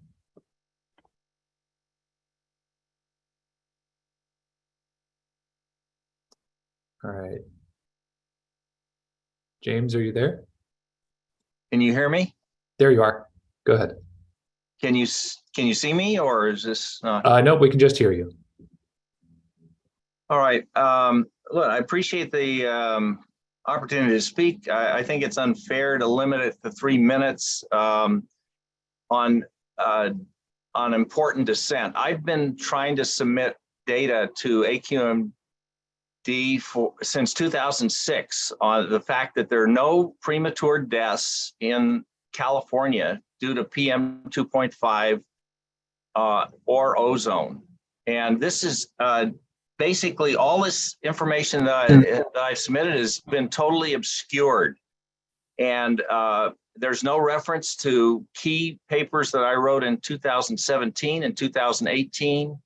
I went through this process for the 2016 AQMP, had a number of exchanges with Dr. Ghosh and with Henry Roman, and all of that's been just basically ignored. This is critical because it affects the cost-benefit ratio.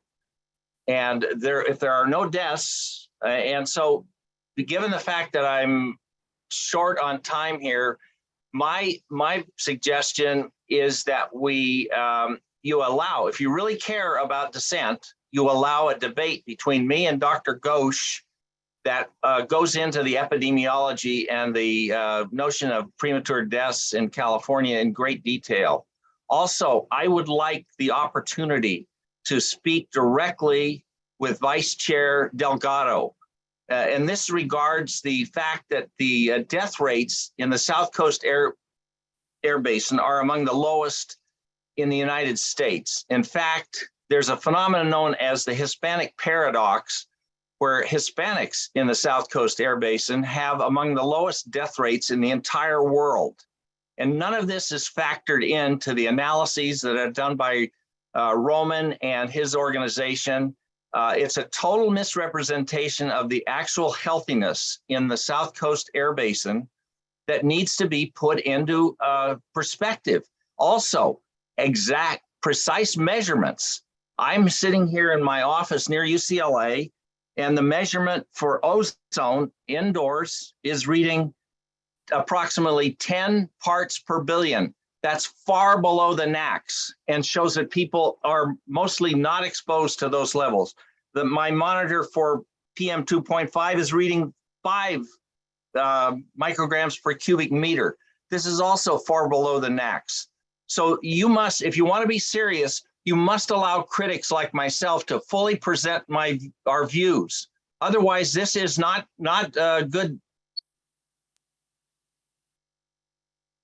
Thank you, James. Your time is up. I will note that we did receive emails from you. We'll include those in our response to comments in the final draft. Same way that we also did in the 2016 AQMP. We received all your comments from the 2016 AQMP and responded to all of those comments there as well. So thank you for sharing those comments again. I'm going to go ahead and move to the next speaker, Shane Sieber. You have your hand raised? I do. Thank you. So Shane Sieber of Vista Metals. I'm a stationary source. We've been in reclaim, since the beginning.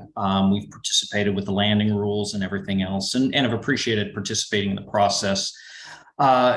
Hydrogen is kind of a wild card to me. I know the Public Utility Commission is pushing very strongly on that side. It's going to take a while, but they're looking to introduce hydrogen into the natural gas system. A concern that I have with this, and this is where I'm not sure, since it's been made clear that the modeling, really doesn't know what's going to happen. But being a large stationary source, the technology we have, burning gas, everything else, the NOx emissions we generate, especially after the landing rules are in place, we're kind of at the edge of what we can do technology-wise. We will comply. We'll barely comply, but we'll comply. As hydrogen gets introduced into the gas system, though, it changes flame geometries, it changes flame temperatures, and from my understanding, it has the potential to raise, the amount of NOx that can be generated in a stationary source device. And so I'm just concerned, how the regulations are going to evolve, and this is 5, 10, 15 years down the road. If it'll be perceived that we're backsliding, the potential as hydrogen is introduced, it helps the greenhouse gas side of things, but it actually could potentially increase NOx emissions. So I just wasn't sure if that's in the model. I just wanted to simply ask for some consideration around that. There's always unintended consequences, and I think hydrogen, while it's good from a greenhouse gas perspective, for impossible to electrify sectors like that I operate in, could potentially raise our NOx. Totally, not something we have any consequence we can control in any way. It's just something I'm very much concerned about. So that's all. Great, appreciate those comments, Shane. We're certainly aware of the issues surrounding hydrogen being injected into the natural gas system. I think we've actually done some study on that, or supported studies on that, I should say, and finding that it depends on the kind of combustion equipment whether NOx goes up or goes down. And so certainly understand the concerns that you're raising there. At the end of the day, our NOx limits are going to hold no matter what the fuel is that's going through the equipment. But certainly understand that if the concern that you're raising, that if suddenly if hydrogen is injected, what happens? So I think this is something that's still emerging. I don't think there's anything quite yet to know for sure what to actually require on this. I think it is still emerging science, but definitely appreciate your comment here. Okay. So maybe we can go to the next speaker named Robert Silence. It looks like you have your hand raised. Yes. Can you hear me? Yes, go ahead. Yeah, I wanted to back up what David Rothbard was saying about where we're going to get the 9 gigawatts a year that we need to achieve no combustion whatsoever. And I kind of object to that line that was right after that line in that same slide where it said, but hydrogen's role is emerging. Well, that sounds like something the fossil fuel industry added into that slide, because hydrogen is a battery. We must only make hydrogen from the electrolysis of water by clean electricity and then use it in a fuel cell. We can't be burning the hydrogen. Again, the NOxes that was just pointed out. The other thing is that in order to get that 9 gigawatts a year, let's put it this way. If every home had rooftop solar and a battery, an electric vehicle, we could each home individually, we would not need a grid, right? Everyone could make enough electricity to live and do everything they need to do without a grid. Now, of course, we'd interconnect them with a grid and share, but that's the only way we're going to achieve this. So what we should be doing, as opposed to the previous, I think the CPUC, the utilities want to put a $60 tax for people who have solar. That's absolutely ridiculous. We should have a tax for people who have roofs without solar, and we should have a tax for people who do not have batteries or do not have electric vehicles. That's where the tax should be. So we already have incentives in the IRA Act for people to buy those things and to do those things. That's a start. It's a good start. But we had to, maybe in California, we have to have more taxes on people who do not have rooftop solar. That's one way, because we got to get rid of this idea that hydrogen is something that you can just get somewhere, because this fossil fuel, if you are making it from electrolysis and you run out, the fossil fuel industry will gladly say, oh, we'll pump out a little more natural gas and we can turn that into hydrogen and we'll sell it to you. That's the blue hydrogen, by the way, as opposed to green hydrogen. So that whole issue, I think, has to be really, people keep thinking hydrogen is some source of energy. It is not a source of energy. It is a storage device and has to be looked at as such, because anyone who's using it as a source is making money out of, pumping out of the ground as a source. And that's mostly what I object to. So if you want to, again, everything has to be, we have to minimize the grid by maximizing the distribution of solar energy. That's all I have to say. Thank you. Thank you for your comments. I think a lot of what you were describing also is discussed in that SB 100 report. So a lot of conversation on the same kinds of topics. So appreciate all that. Next hand up, Kathleen Wells. Looks like you have your hand raised. Any questions or comments? Yes, I do. Hi, can you hear me? Yes, great. Go ahead. Okay. My name is Kathleen Wells. I'm a native Los Angelino. I host the Naked Truth Report, which is a radio show on AM 870 Salem Media. And I'm a member of Project 21, which is Black American Conservatives. And I wanted to piggyback on Jim Instrom's comments. It seems like this is a runaway train. Actually, I'm thinking about this cost-benefit analysis. When you think of cost benefit, well, let me start here. When the founding fathers were against all forms of tyranny, but now American citizens must fight against the tyranny of the administrative state, i.e., the EPA, also the recent disclosures that are being revealed regarding the CDC. And so when we talk about cost benefit analysis, as a Black American, I think about Black American businesses, right? So I interviewed an independent trucker from Watts, California. He was an independent trucker and he was in business since the early 70s. And when the strict regulations in 2008 from the EPA were imposed on him, he was put out of business. In fact, all Black American truckers, independent owner truckers, were put out of business in Southern California when EPA regulations in 2008 were imposed. So the issue is this: how do we weigh cost benefit analysis? What variables are we considering? Are we examining how Black Americans can no longer open up small businesses in Los Angeles? Is that relevant? Do we care? These are issues and variables, elements that I'm not hearing addressed at all. And I think it's very important that these issues get addressed. Also, when I looked at the lawsuit that was filed last October against the EPA, and it raises the issue, why is the ozone layer, or why are the air pollution regulations being reviewed at this time? Are they not violating the Clean Air Act and the Federal Advisory Committee Act? Is that not something that is a preliminary question that needs to be answered? I ask myself. So getting back to cost benefit analysis, do we consider the fact that Black Americans have been going along with liberal ideology for 7 decades, and yet they're facing zero median wealth by the year 20? Okay, thank you for your comments. You're actually touching on some of the topics that we'll be covering in some agenda items coming up as far as jobs impacts and environmental justice.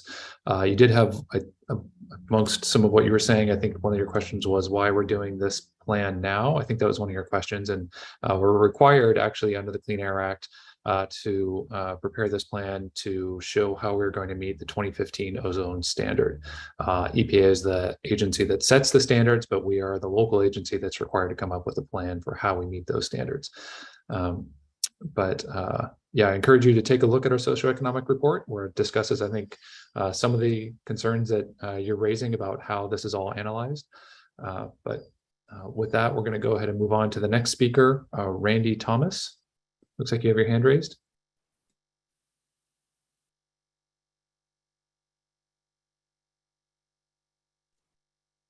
Randy, I think, did you have any questions or comments here?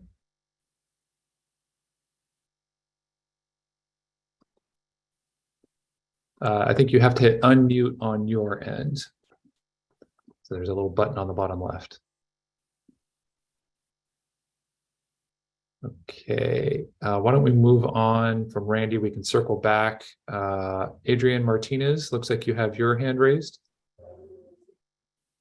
Yeah, hi, thanks for the informative presentation. I really appreciate it. I was wondering, there were some commenters commenting on this hydrogen issue around, combustion and incremental increases in NOx. And I was wondering if there could be an update on kind of, will this issue be looked at potentially, the Clean Fuels Advisory Program or some other entity, because I think it's an important issue to really keep our heads around when it comes to fuel switching that might occur towards hydrogen. And then the only other kind of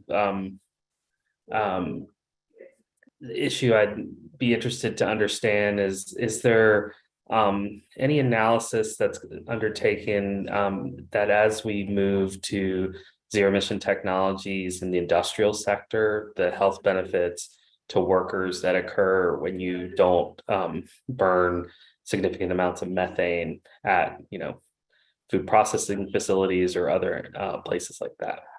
But thanks for the presentation. I look forward to the other agenda items. Thanks, Andrew. Can I just ask a quick clarifying question on the last thing you just asked? You're talking about health benefits to workers. You're talking about the on-site workers there at those facilities, or are you talking about because you have industrial parks and nearby? On-site. I mean, I think maybe I don't always dig so far into these analysis. I assume that the health benefits to neighboring, communities is in the health benefits, and just wondering, is the benefits to workers also in there?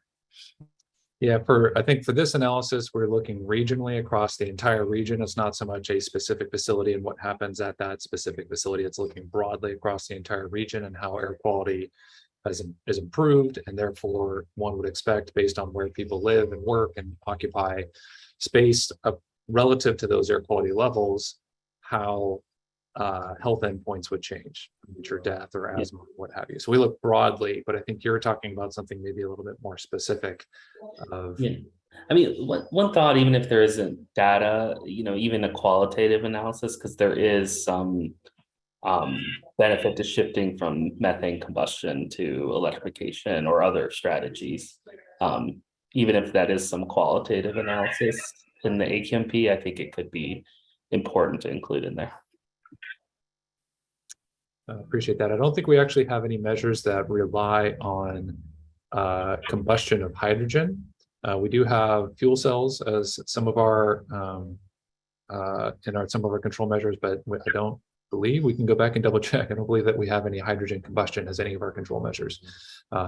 And so, we are aware that there is discussion about putting it into the natural gas system, but that's not necessarily a control measure that we've been relying on. So part of the reason I say that is I'm not sure if the AQMP is the right place for that analysis, but hearing your request and understand sort of the concerns about it, we've heard from other commenters as well. I think we'll take this one back and think about what's the right next step in thinking about combusting hydrogen. So appreciate that. Okay, moving on, Randy Thomas, looks like you might be unmuted now. Randy, are you there?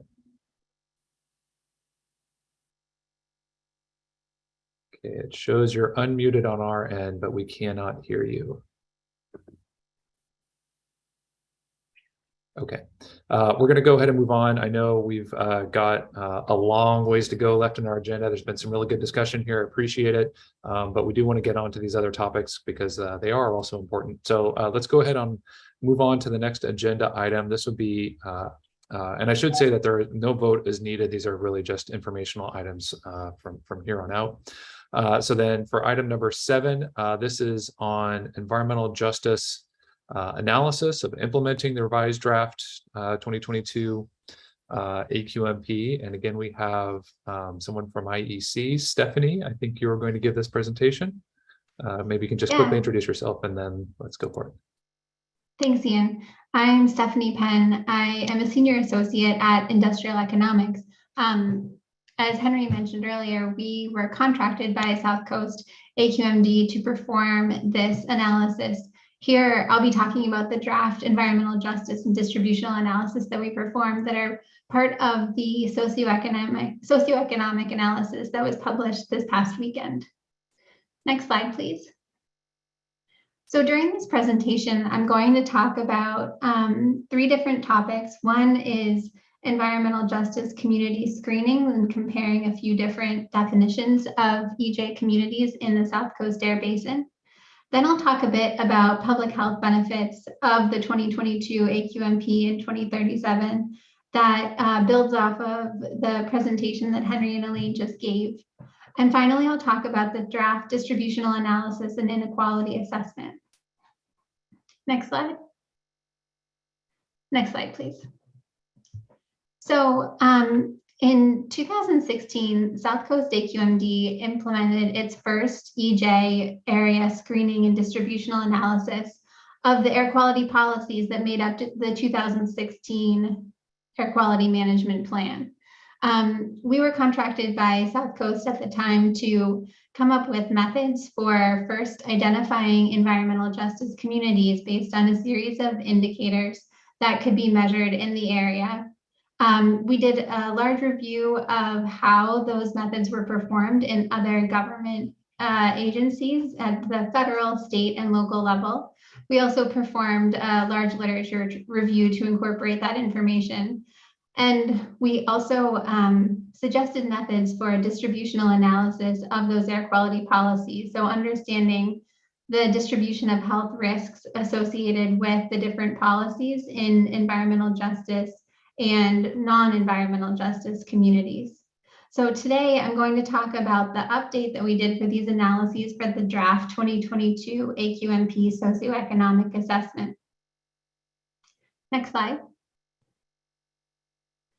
For the 2022 AQMP environmental justice and distributional analysis, we started by reviewing and performing sensitivity analyses of alternative EJ screening and designation methods in the South Coast Air Basin.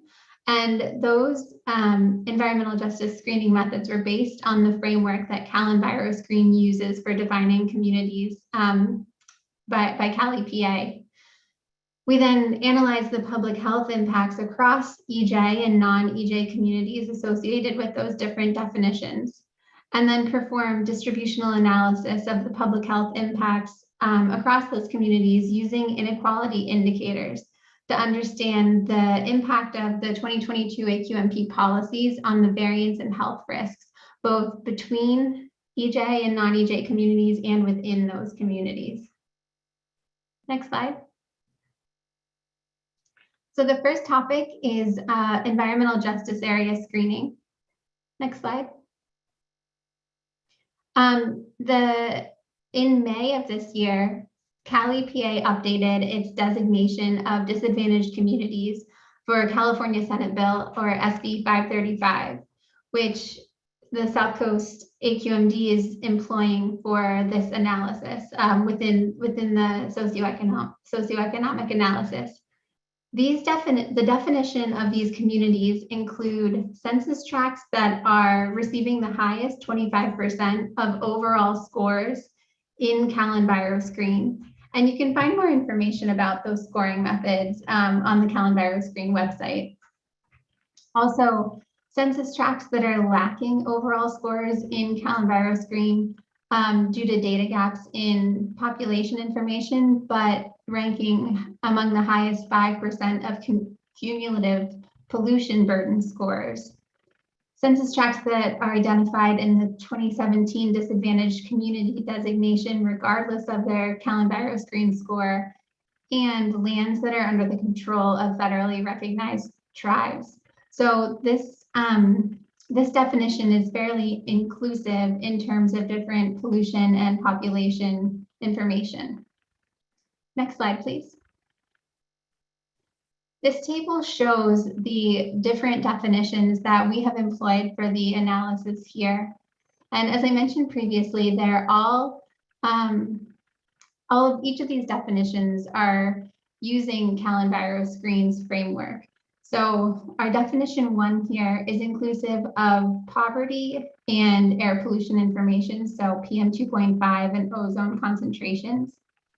Definition 2 incorporates additional socioeconomic indicators, including education, housing burden, linguistic isolation, and unemployment on top of poverty, as well as sensitive population indicators, including rates of asthma, cardiovascular disease, and low birth weight.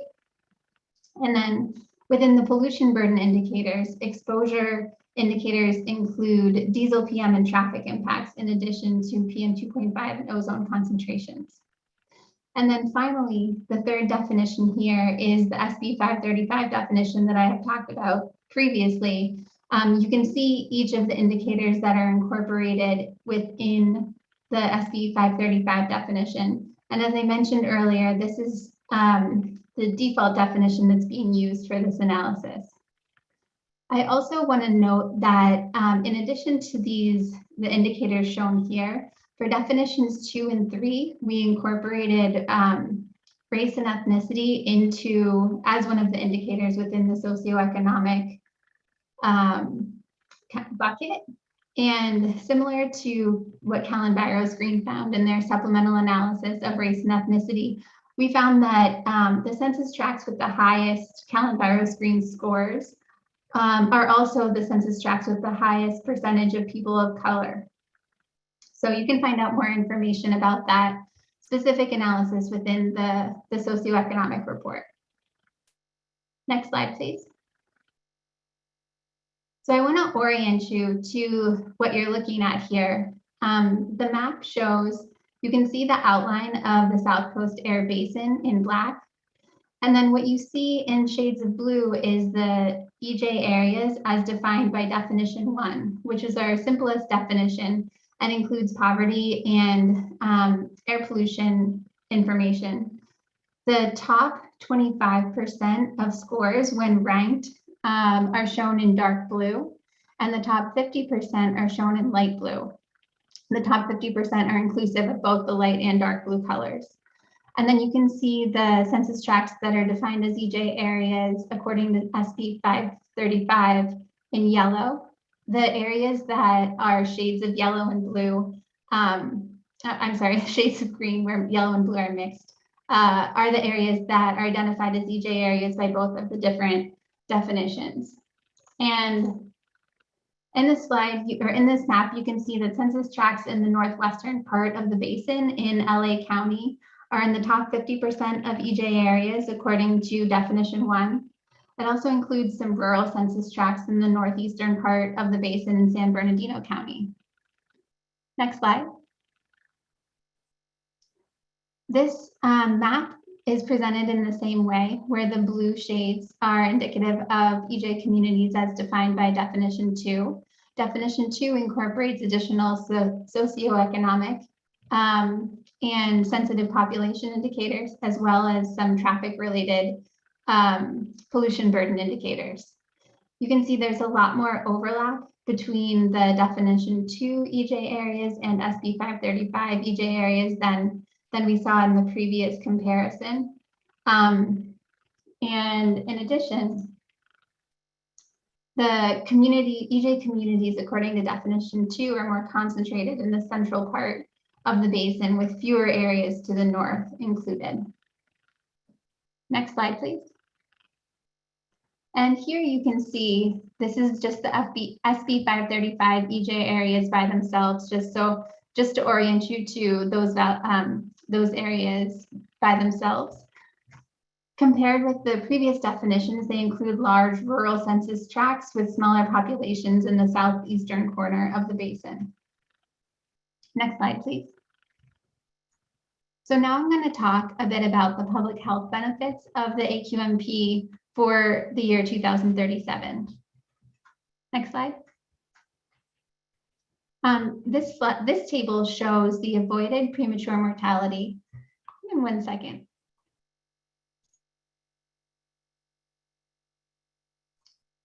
Okay.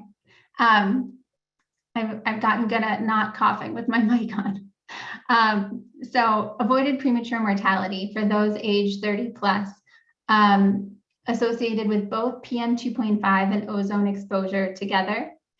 The table shows the EJ definitions according to definitions 1, 2, and 3 along the left-hand side.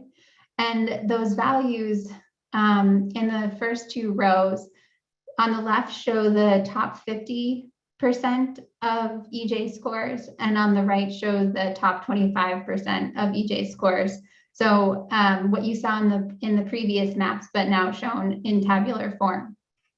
So to interpret this table, according to definition 1, we see within environmental justice communities a decrease in 262 a decrease of 262 premature mortalities per million residents for those age 30 and up. Across each of these, we see greater mortality benefits in EJ communities relative to non-EJ communities for all of the EJ definitions. Next slide, please. These tables are formatted in the same way. So the way that you're looking at this now is the same format as on the previous slide. But here we're looking at avoided asthma-related ED visits across all ages associated with PM 2.5 and ozone exposure. So again, we see greater morbidity benefits in EJ communities relative to non-EJ communities across each of the definitions. And then next slide, please. Here we're looking at avoided asthma incidents for children aged 0 to 17 associated with PM 2.5 and ozone exposure.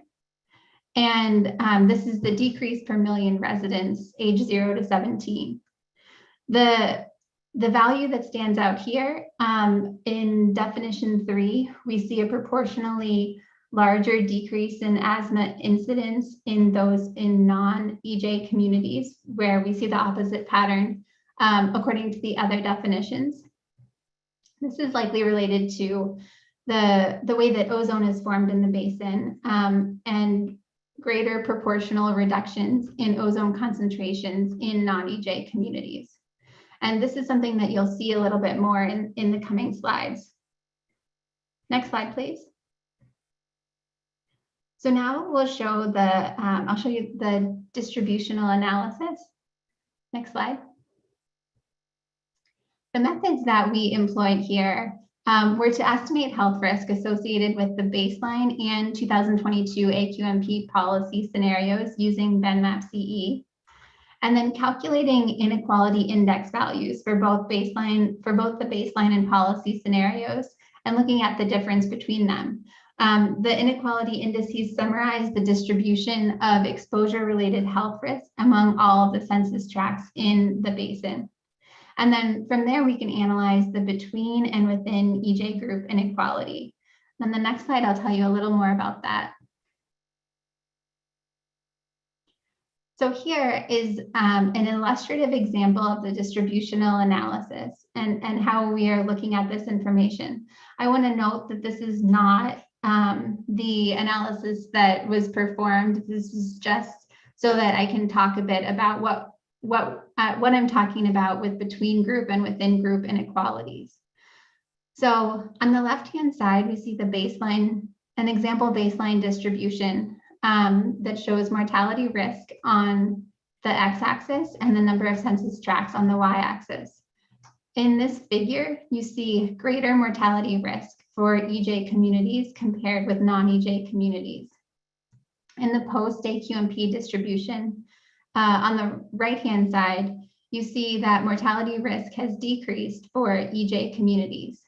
So the between group inequality here decreases from the baseline to the policy scenario. That gap between the two different community types narrows.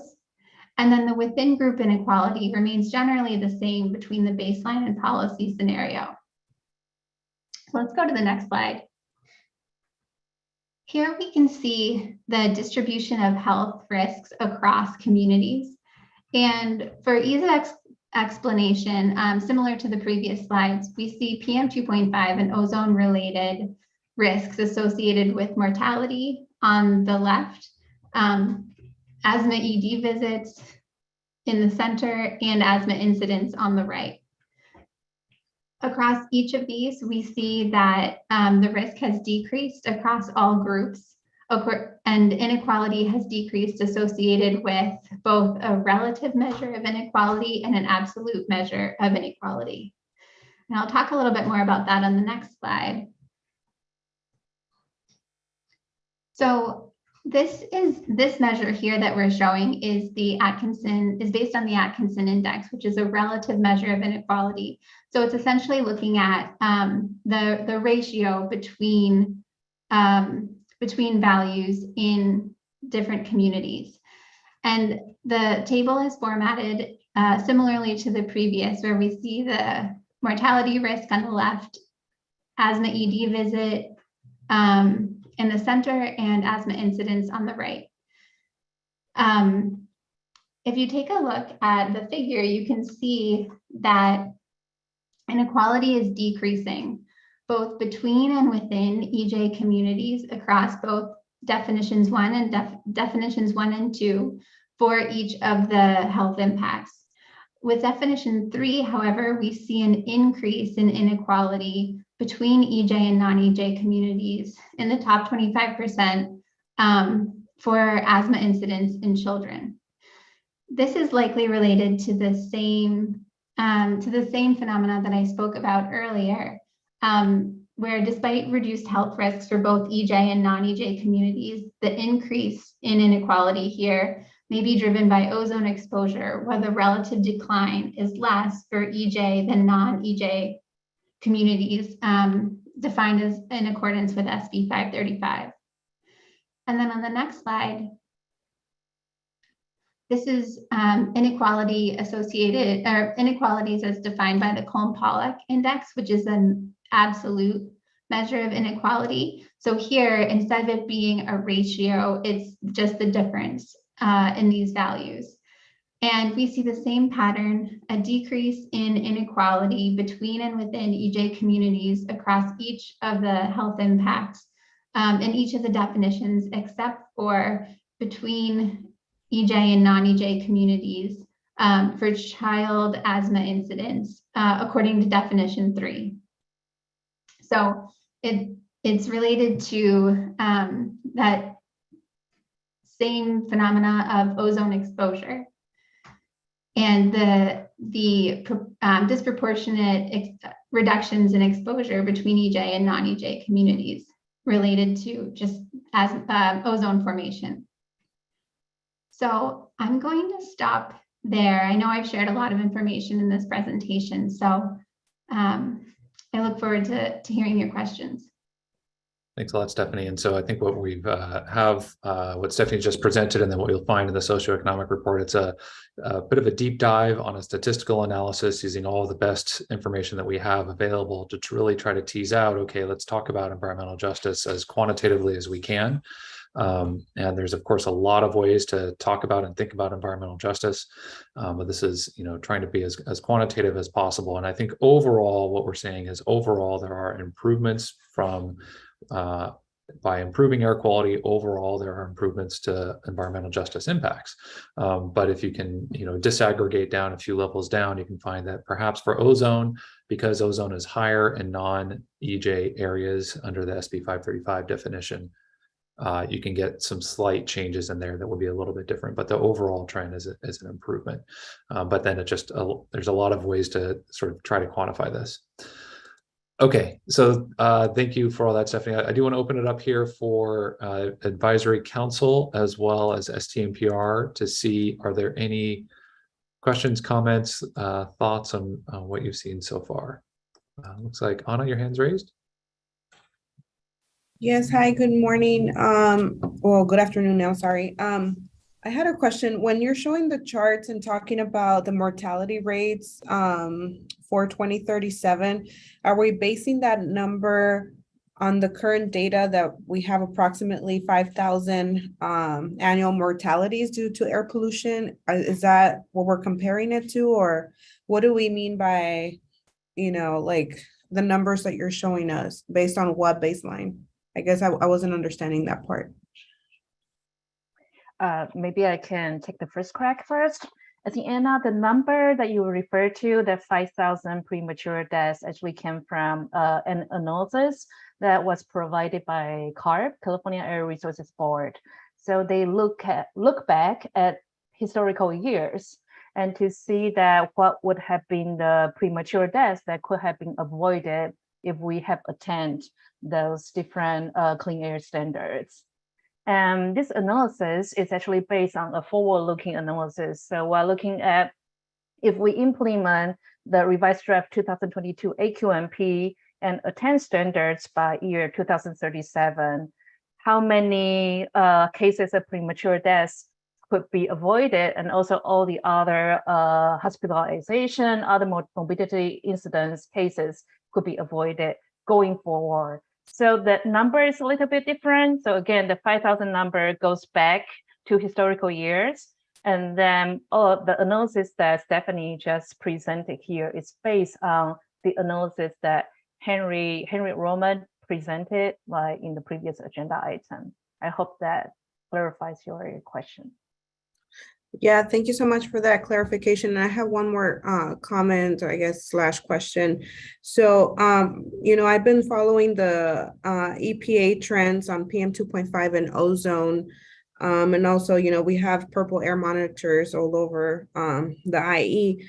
So one of the things that I've noticed is that since 2018, PM 2.5 and ozone exposure or emissions and exposure has been increasing. So I'm starting to see the trend line go back up. How are we addressing that, especially when we understand that there's probably going to be a 6,000% increase in truck traffic in the next 2-3 years for our region? So how are we connecting those impacts with, the goals that we want to achieve? Because essentially the problems in the IE and probably the LA region are getting worse instead of getting better. So I wonder how you guys analyze that, seeing that the EPA trends are starting to go back up. Maybe I'll take a first crack at that one. So you mentioned a 6,000% increase number. I'm not exactly sure what that's from. Maybe there's some specific local area.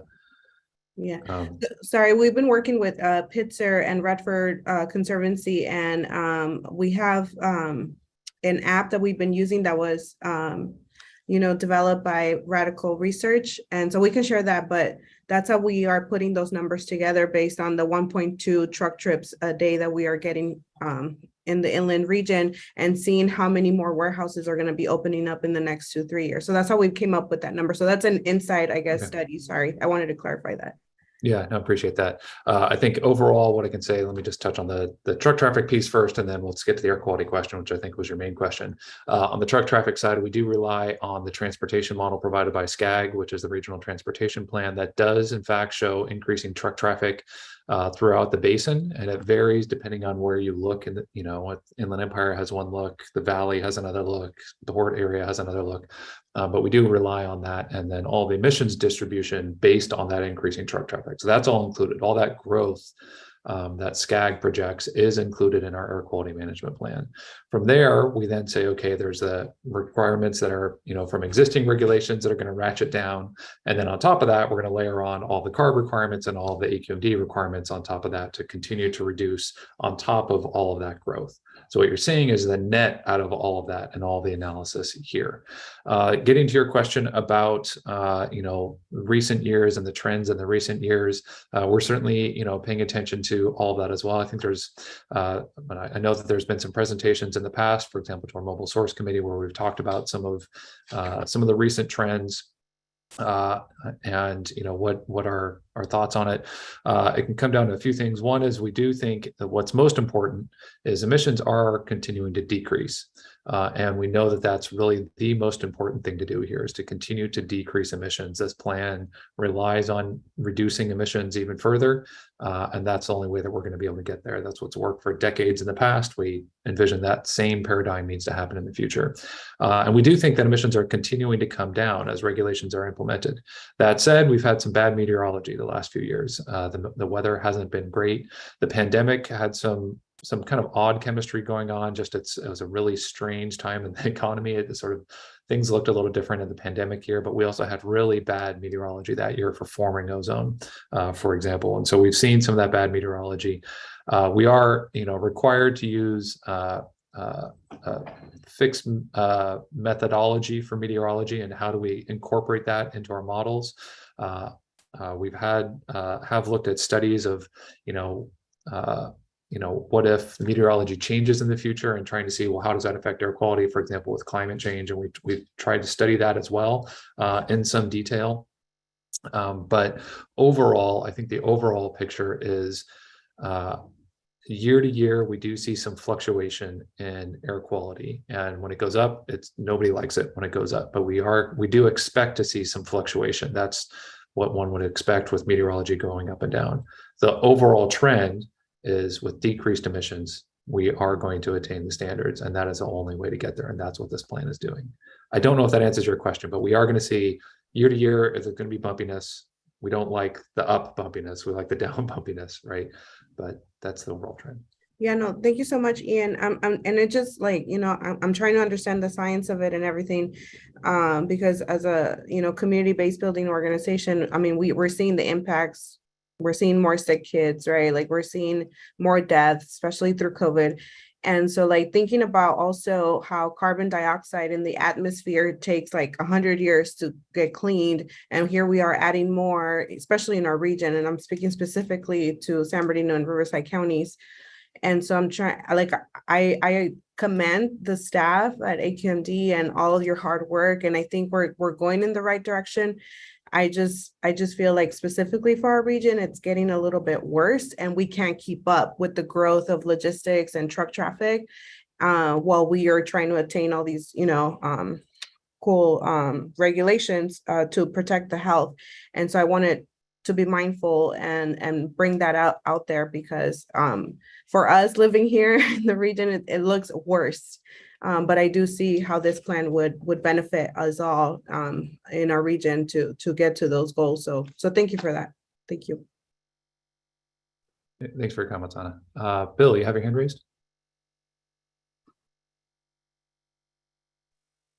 Yeah, thank you, Ian.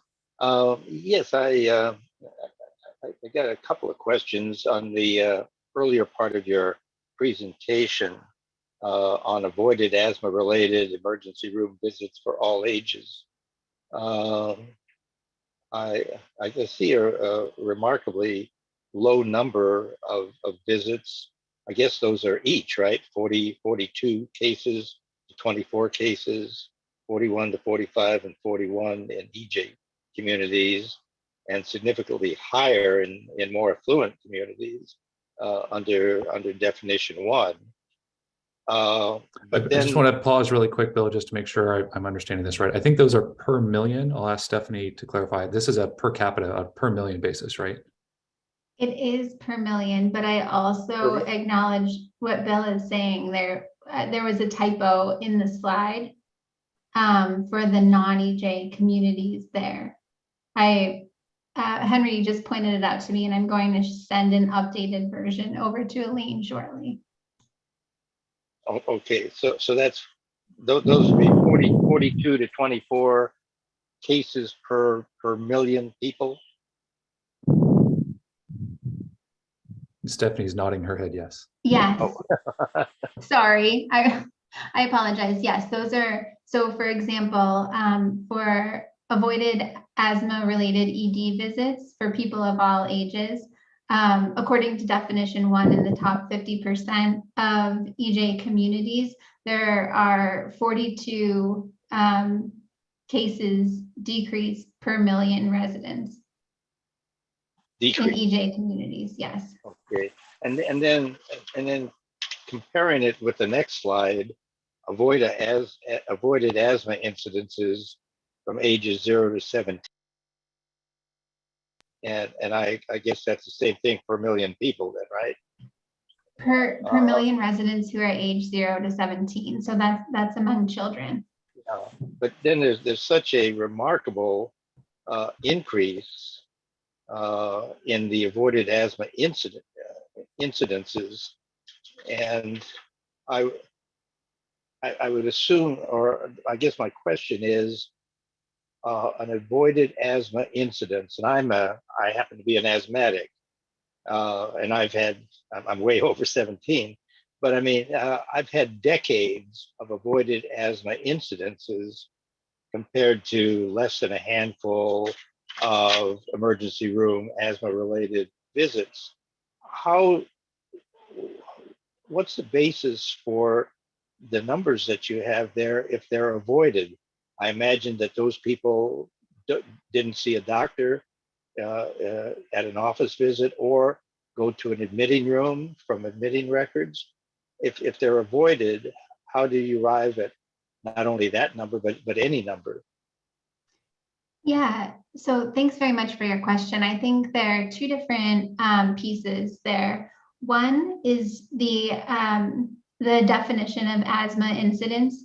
So in that third table that I showed that presents the values of avoided asthma incidence in children, that incident value is just a diagnosis of asthma. So it's for children who previously were not diagnosed with asthma, and then they at the asthma incidence time, that is when they are diagnosed with asthma.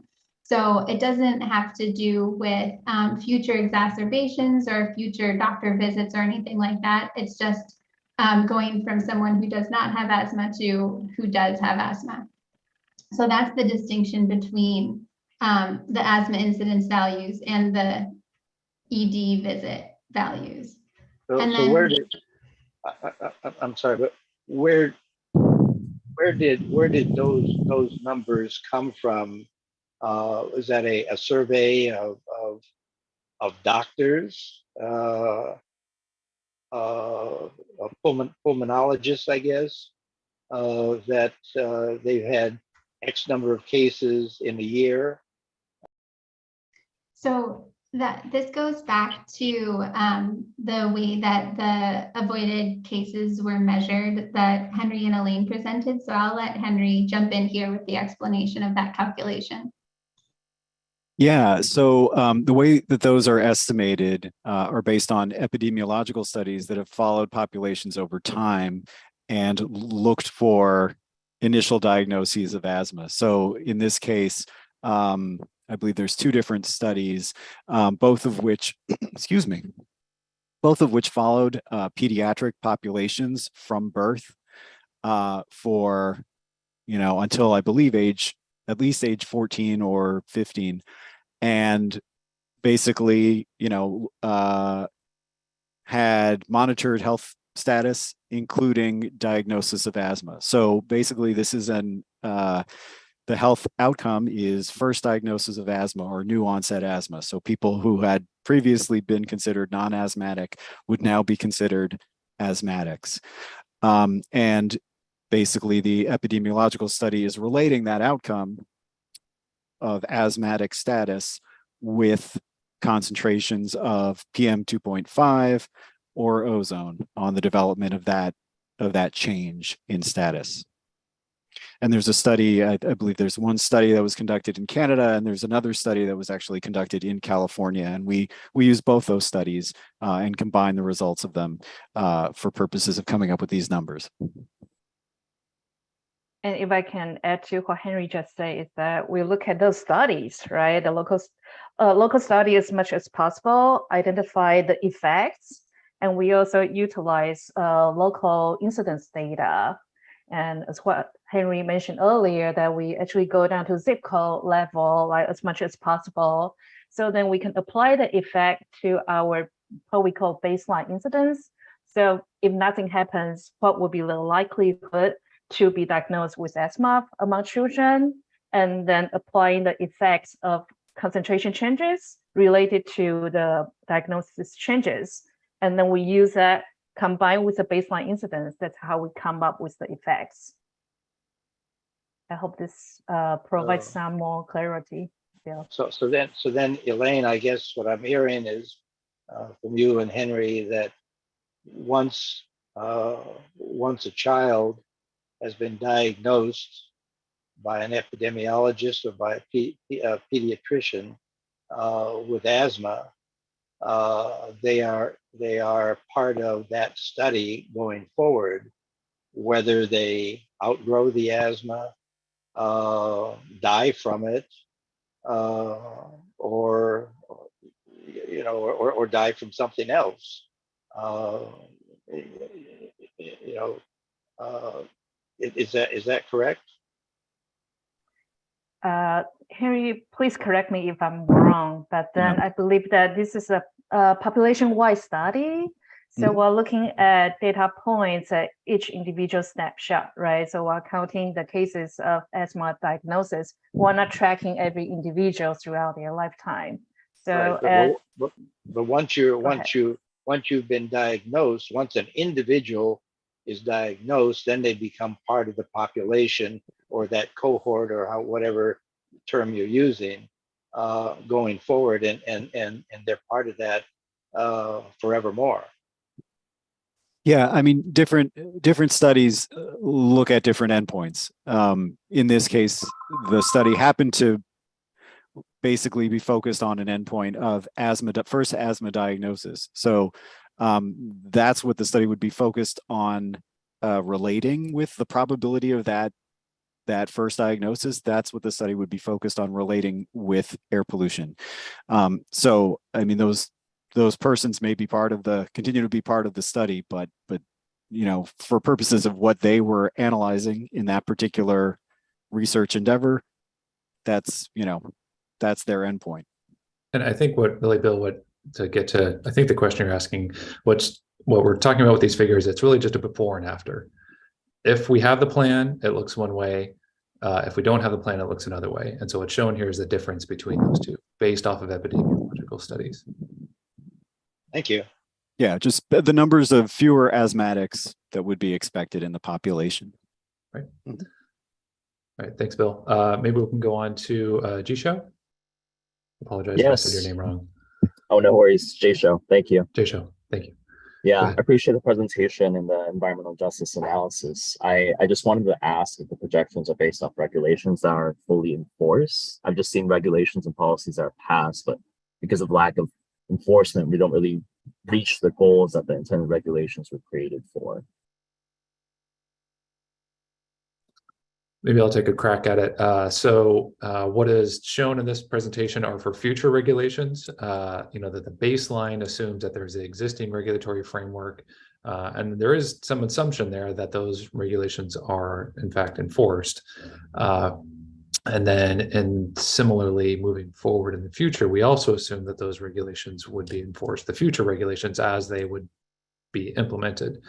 But it sounds like you're asking maybe a slightly different question as well. How much enforcement is there, or how much lack of enforcement is there? I don't think that's put into this analysis, but is there something more specifically you're thinking about here? Oh, no, I was just wondering if the assumption was made in terms of assuming that the enforcements would be just fully go on with the regulation. It sounds like that is the assumption. I mean, do you foresee any possible regulations that aren't fully enforced in the scenarios? We didn't do, and I'll ask anybody to correct me if I'm wrong here. I don't think we have any scenario assumptions about assuming that, well, it's only enforced X% of the time or something like that. I think we assume that the emission reductions that are projected from each control measure are fully implemented. And so, we do have, an entire division that is dedicated to compliance and enforcement. CARB also has specific, resources dedicated to enforcement. So that is a key component of all of this, is making sure that those resources are in place. But if there are specific concerns you have about, well, this regulation X is not being enforced, we'd love to hear about it, because that's something that we want to make sure that we are addressing any of those enforcement concerns. Yeah, absolutely. Thank you. I don't have any certain regulations I'm thinking of at the moment, but I was just wondering as a broad question. Appreciate it. Great, thanks. Okay. I don't see any other hands raised from the panel for Advisory Council or STMPR members. So let's go ahead and move to public comment. I see one hand raised. Kathleen Wells, did you have a question or comment? Again. Hi, it's me again. So my question, environmental justice, what does that mean exactly? Is it including all groups? Are you including Black Americans, Asian Americans, Arab Americans, and anyone, in other words, anyone non-white? That's the question. And the history for each of those groups is different. Therefore, the data for each of those groups would be different. Am I right? The other question is, I'm in Los Angeles, California, Los Angeles County, and I know that Black Americans are moving out of areas and white Americans are moving in the areas where Black Americans used to live, like, for instance, Leimert Park, Baldwin Hills, View Park. White Americans are moving downtown, where there's a lot of trucks and traffic and a freeway. So how can you project anything when the groups are moving? Does that make sense? Also, the other thing, this is my final point, I think. Is there a direct correlation between having asthma and air pollution? Has that been scientifically proven definitively? That's it. Great, thanks for your questions there. I don't know, Stephanie, do you want to take a crack at the first question about how race is and is not included in various environmental justice definitions? Yeah, thanks. I think there were two different questions included there. Kathleen, I think that you asked if EJ was inclusive of all different races. And I want to note that the environmental justice community definitions was that's being employed in this scenario is the SB 535 definition. So it incorporates different communities based on their pollution burden and other population characteristics, as well as location, federally recognized tribal lands. When we think about the different races who are potentially included in environmental justice definition, in this case, people who are defined as minority status by the EPA are not part of the SB 535 definition, but those groups include people who are American Indian, Alaska Native, Asian, Pacific Islander, Black, or Hispanic. So hopefully that answered that question. Wait, I'm not clear. You're saying those groups, Black Americans, Asian Americans, Pacific Islanders, and Alaskan and Indigenous or Native Americans and Hispanics are included as economic justice communities? Is that what you're saying? No, I'm saying that those are defined as minority communities based on EPA's definition, and that it is what was included in the analysis of environmental justice communities that did include an indicator for race and ethnicity in the supplemental analyses that are within the socioeconomic report. So I think it just really quick and short. Thanks, Stephanie. So in short, the SB 535 definition does not include race, but there is supplemental analysis that's in our report. And then in, for example, if you look in the state report for CalEnviroscreen, they also have supplemental analysis that does include race and looking at how that differs for environmental justice definitions and outcomes. So most of what you saw here does not include race as part of all those statistics that were compiled here, but there is supplemental analysis. If you were interested in looking at that, again, encourage you to go take a deeper dive into the report, because we do, it's a complex topic, as you're aware. And so we have a lot of detail in there. Yeah, well, I think the supplemental should be specific. In other words, each of those groups in the supplemental have different histories in America. So the data would be different, would it not?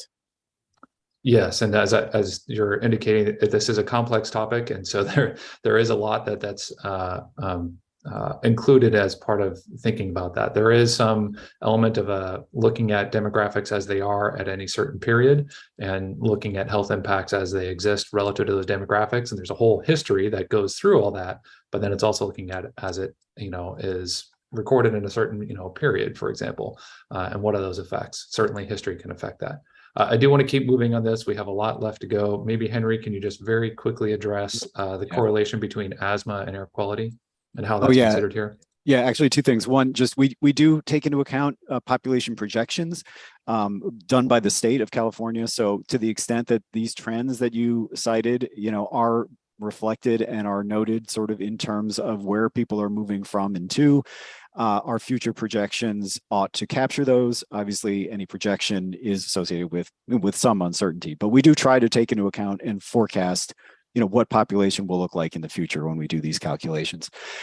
Secondly, the US EPA every 5 years or so undertakes a very comprehensive review of the association between air pollutants like PM, particulate matter, and ozone, and these different health effects.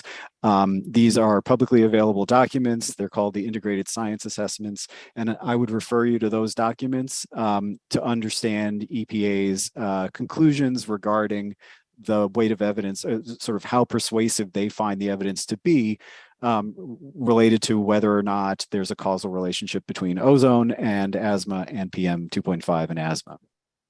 Okay, thank you. Thanks, Henry. I don't see any other hands in public comment. I do see one of our panelists. Ken, you have your hand raised? Yeah, I'm just asking, this was scheduled to go till noon. I wanted to just check in. We're at 12:30. I've got somewhere I got to be. I don't know. Then I know you have other presentations. Does it make sense to reschedule? Because a lot of people have scheduled things for the afternoon that they have to get to. Sure. Well, maybe let's take a pulse of those here. I think we're ready to move on to the next two presentations, but let's take a pulse of members here. If folks want to keep moving or would rather reschedule to hear these other two items. So maybe we can do this, I think, maybe a little bit informally. If there are those who would rather we reschedule, can you go ahead and raise your hand? Or if you'd rather us go forward, and maybe I should put some context to this. I think if we did go forward, I think our goal would be to finish by 1.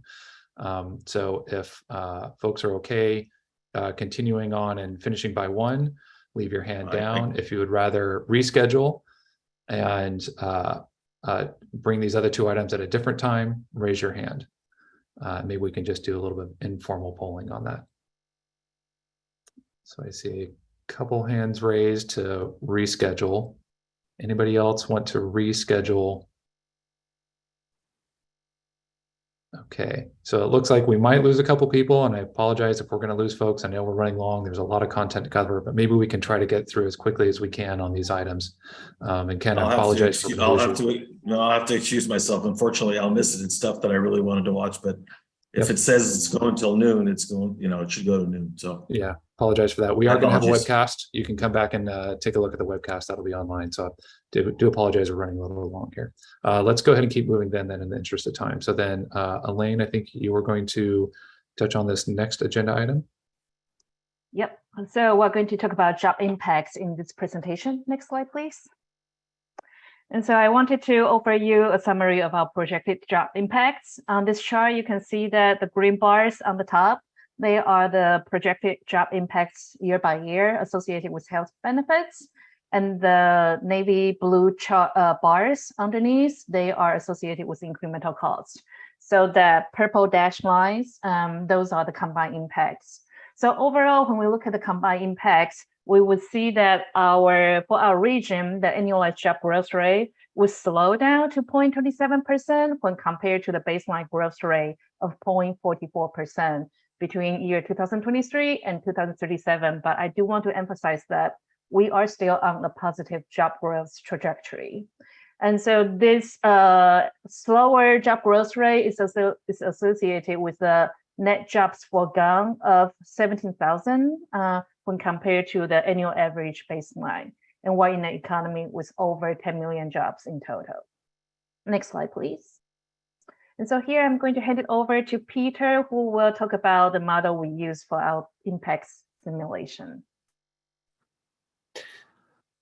Thank you very much, Elaine. Why don't we go to the next slide?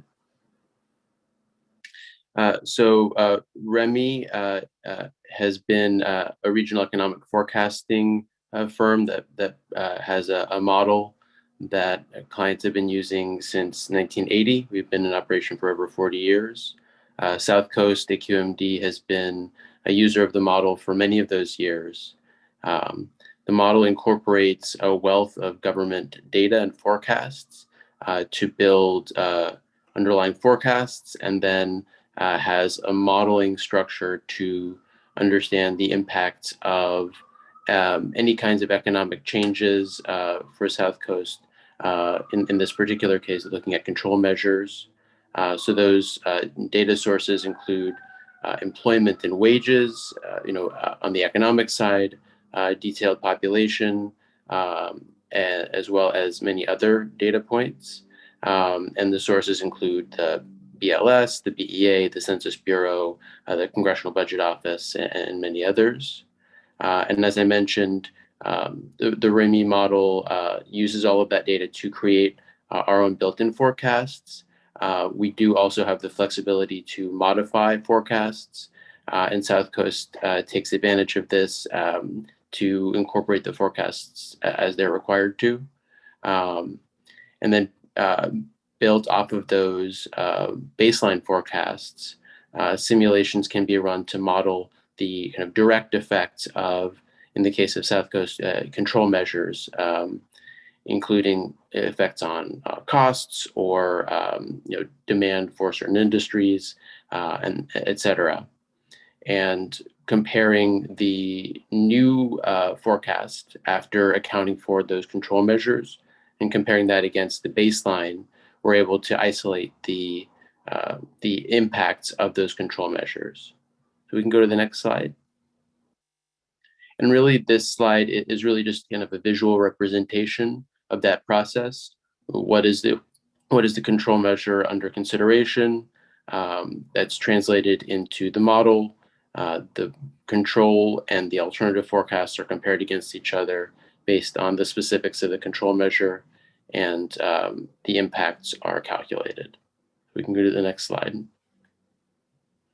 So the model is geographically specific. So for the South Coast region, we have 21 subregions.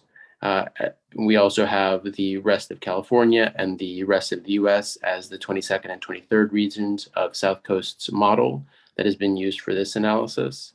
We're able to capture a lot of interactions across regions, including population migration based on economic and other conditions, kind of competition, cost conditions, competitiveness, and how businesses choose to locate across different regions, trade between regions, and those play a large role in understanding the impacts of a variety of these measures. Why don't we go to the next slide? And just a word about the structure of the model. On the previous slide, I talked about all of the geographic interactions that we account for. We also account for inter-industry interactions. That's the input-output piece of this.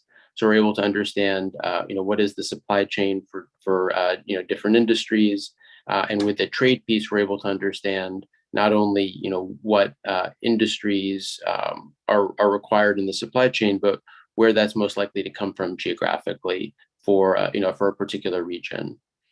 So we're able to get a lot of detail on the industry and geographic level. We're also able to capture not just kind of mechanical, industry relationships, but also key components of economic behavior. So a large piece of that, when it comes to control measures, is understanding what are the effects of increased costs.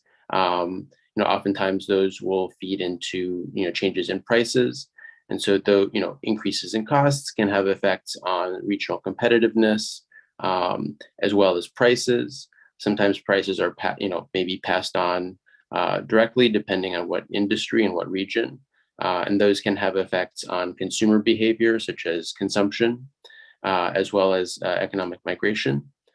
So all of that is accounted for in the model. Next slide, please. And then this is just a capture of one of kind of the dashboard of key results that are produced by the model. The model contains many detailed results as well. So we're able to, the results are able to be broken down, for example, by industry, or kind of, into these kind of direct, indirect, or induced impacts, depending on, what is relevant to stakeholders. Next slide. I believe I'll be turning it back to Elaine. Thank you. All right, thank you, Peter. And we're going to go quickly through the modeling assumptions. Next slide, please. So here, just a repeat of what Peter just said. We are looking at the 23 region model, and that's how the map looks like. Next slide, please. And as what was mentioned before too, that we adjust the REMI baseline to conform with the 2020 growth forecast performed by Southern California Association of Governments, or SCAG. So in general, the projection is more optimistic than the REMI default baseline. Next slide, please. And for incremental costs, we model its direct impacts mainly through 3 channels. So private industries, it's an increased cost of doing business. And for consumers and households, all the control measures that will impact directly these households through our residential measures. So they will have less in their budget to spend on other goods and services, and which will cause a budget reallocation. And for state and local governments, a lot of those are through our incentive measures that accounts for about 10% of the incremental costs. So those are modeled as less in the government budget to provide public services, and assuming that there would be no increase in taxation or other revenues. And from all those spending, we are going to have a corresponding increase in the demand for clean air controls and technologies as well. So there will be more research, development, and also overall output from those businesses and industries supporting our clean air economy. But then the thing is that because we do not go into details, or do not have limited information about where those activities might be happening, so we assume utilizing the existing economic structure and activities in the nation right now. And so we assume that some of those activities and jobs created wouldn't be located in our region. And so those jobs do not show up in our region. That's why that's the end results is that there would be jobs foregone that was projected. Next slide, please. And for health benefits, how we model it is that we do it differently in terms of the avoided premature deaths and for the morbidity incidence. And for avoided premature deaths, the monetized health benefits are based on each individual's willingness to pay for a small reduction in their mortality risk. And we are inputting only a quarter of these estimated benefits as increased regional amenity in the REMI model. And so in RAMI model, this increased regional amenity is being model based on economic literature that this regional amenity, including better climate, better scenery, also cleaner air, that they will attract more migration into the region. And because those have certain value in terms of how individuals evaluate their quality of life. And so to reflect the modeling rationale about economic migration, therefore we are only utilizing part of the estimated monetized benefits. And this also reflects that there's still some uncertainty based on the 2014 App Associates review, how we convert the monetized benefits into the RAMI model. And therefore we also conduct sensitivity analysis, looking at like inputting these values with a different percentage points. And on the right-hand side for the avoided morbidity instance, so by reducing the cost of the spending on healthcare products and also services, this is the model as a increase in the budget, a relative increase in the budget to spend on other kinds of goods and services. And there will be also the benefits of higher worker productivity, because we are avoiding the work absences because of their own workers' own or their dependents' illness or symptoms, and therefore they have to stay home and, for example, take care of their children because they cannot go to school. Next slide, please. Yep, and that's all about our job impact discussion. I'm going to hand it over back to Ian. Okay, thanks very much, Elaine. So I think this is a lot of similarity to what we've done for previous reports, but do want to open this up here to see if there's any questions from the STMPR or Advisory Council on the jobs analysis. And pause here. I don't see any hands being raised right now. Also seeing if there's any questions from any members of the public, or comments rather. Not seeing any right now. Seeing one hand just go up. Thurl Golden, you have your hand up.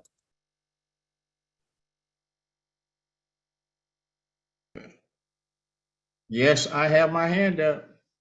Go ahead. You got 3 minutes. Thank you. I was trying to find out if you have within the study, it mentioned health effects, but it wasn't directly related to where we are today as a baseline going forward, in that it would effectively reduce them.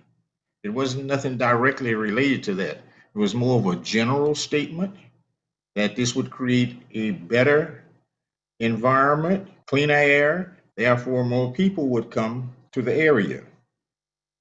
But is that factual? Is the best question I can come up with, because I don't see it in any other analysis. So I think some of this ties to, I think, what you just saw here for the jobs impacts, but it's to some of the earlier parts of the analysis in the socioeconomic report, looking at the potential health benefits associated with improving air quality, and like looking specifically at our air quality here. So I think that's in some of the earlier parts of the socioeconomic report. Elaine just touched on only one sort of component of it here on the jobs impact and sort of the monetized public, impacts associated with implementing this. So I think some of what you're looking for is actually an earlier part of the socioeconomic report. Okay. Okay. So I'll be happy to send you the link to the report and happy to discuss if you have any questions. Would you please? Yes, of course. Great. Thank you. All right, super. Okay, I don't see any other hands raised right now. So let's go ahead and keep moving here and go to the next presentation. Okay, so cost effectiveness. This one I think I'm going to cover. So let's go to the next slide. So cost effectiveness has, there's a lot of discussion about cost effectiveness in relation to the control measures in the AQMP and then also in CARB SIP strategy as well, of course, which we rely on. Health and Safety Code, California Health and Safety Code requires us to consider cost effectiveness in the AQMP, but let's talk a little bit deeper dive on it. So what is cost effectiveness? You see that equation at the bottom of the screen. It's the total costs, or really kind of the total incremental costs relative to a business as usual scenario, divided by the total emissions reduced. So next slide. And cost effectiveness it doesn't necessarily mean cost. And so what's shown here are a series of examples where you can say on the left side in green, you see that cost effectiveness at the bottom is $100,000 a ton. But that can be, two different measures can result in that same $100,000 a ton. So something that's relatively inexpensive compared to many control measures of $50,000, and that gives you half a ton of emission reductions, and that's $100,000 a ton. Similarly, something that's a lot more expensive, $1 million, that gets you 10 tons, gets you $100,000 a ton. So the same cost effectiveness, but very different costs and different emission reductions as well. On the blue, you can see the same kind of logic applies. You can have low cost or high cost, but it all depends on how much emission reduction you get. That cost effectiveness can be the same. So what it really is trying to say is cost effectiveness is not necessarily affordability. It's not cost. It is a specific term of costs divided by emission reductions. Next slide.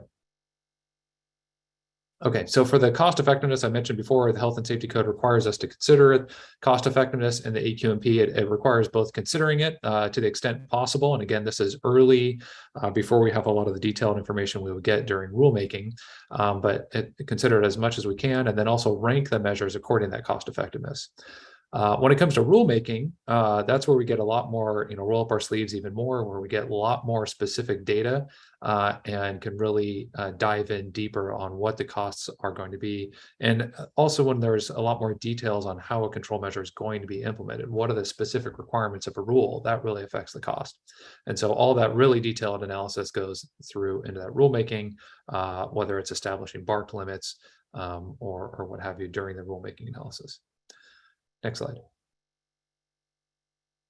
So what are the things that go into the cost? We've talked a lot about it here already, the capital costs, annual costs. We try to do a bottom-up approach in the AQMP as well as in the control measure and the rulemaking, and then also any other considerations.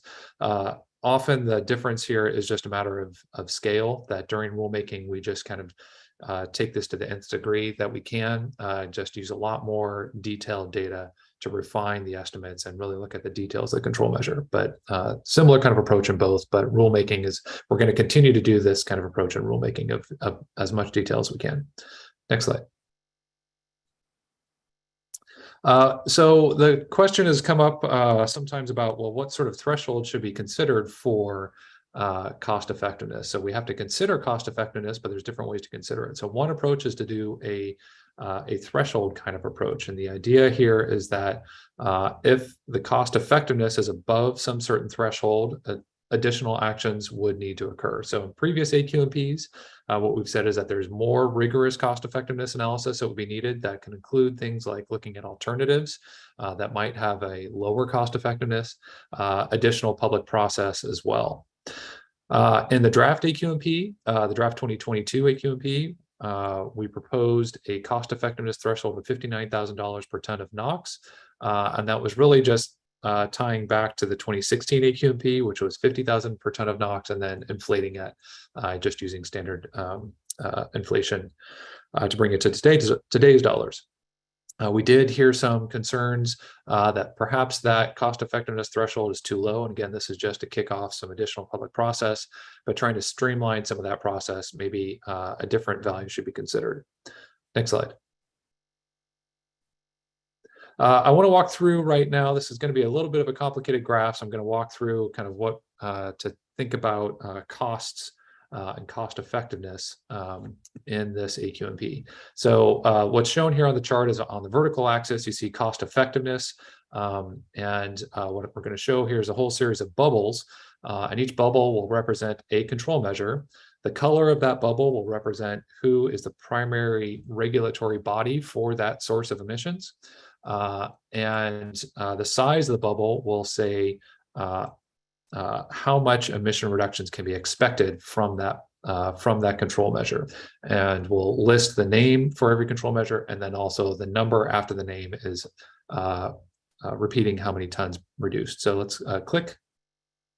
So we see as one example here, we see the federal on-road heavy-duty low-NOx engines. This is EPA is in hopefully in the final stages of developing their rulemaking on heavy-duty trucks, on-road trucks. This is in response to a petition from the 2016 AQMP that we said we were going to do, that we petitioned to EPA to develop rulemaking. And part of the reason we did that is we saw it as a very cost-effective measure. And so what we see here is that it's this orange bubble, and you see the size of the bubble relates to the NOx, and then $8,200 a ton. Click again. Compare that to CARB's fleet rule that they're considering right now, advanced clean fleets. And so the difference here with the EPA rule is that's a new engine standard. And so though new engine standards tend to be fairly cost effective, they have a long lead time and you're replacing at the end of useful life. Fleet standards often can be more expensive because it's possible that there might be some replacement before the end of the useful life. What we're also seeing is that this is a zero emissions approach. And so zero emissions does have some higher costs relative to non-zero emissions technology. So we're seeing that the advanced clean fleets, it's a bigger bubble. We get more emission reductions out of it, but it's also a higher cost effectiveness number. Click again. Then just as comparison, looking at a stationary, and this is just one of the examples of stationary source controls for boilers and heaters. These are already highly controlled stationary source category here in South Coast. And we see that trying to squeeze that last little bit out of this category or additional emission reductions out of this category. It's a smaller bubble, so less emission reductions and a higher cost effectiveness value. And that reflects that we have already tightly controlled, as an example, this sector. But there are still emission reductions we think are possible. And we are required under the Clean Air Act to meet air quality standards, regardless of cost effectiveness. But it is something that we are considering. Okay, next, click. So this is just a summary of all of the South Coast AQMD control measures. You see a whole series of bubbles here. I'm not going to go through every single one of them, but you can see that we have some that have very high cost effectiveness, some have lower cost effectiveness, different size of these bubbles, but you can sort of get a sense of the spectrum of what it is that we're looking at for our measures. Click again. Here in green are CARB's measures that they have quantified emission reductions. And you see that the size of their bubbles generally are larger, that the regulatory authority they have on mobile sources is generally larger than, or affects larger categories of emissions than for South Coast measures. And so you see that their measures are generally more emission reductions tied with their mobile sources. I do also want to note that zero emission space and water heating, we see that one, it's one of their more expensive measures from a cost effectiveness perspective. For the analysis that we have included in the socioeconomic report, we do have our own measures as well that would cover space and water heating, but we're using the costs and the emission reductions from CARB's measure. So we don't double count on that. We're just using CARB's in our analysis. Next slide.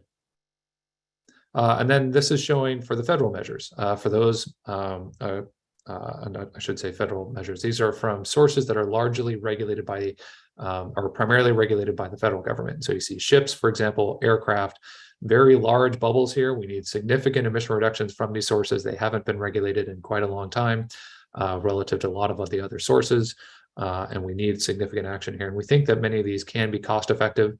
There is certainly there is definitely uncertainty in this, and Elaine mentioned that before. There's some uncertainty on some of the cost effectiveness here because we do need federal action, but we think these can be cost effective measures.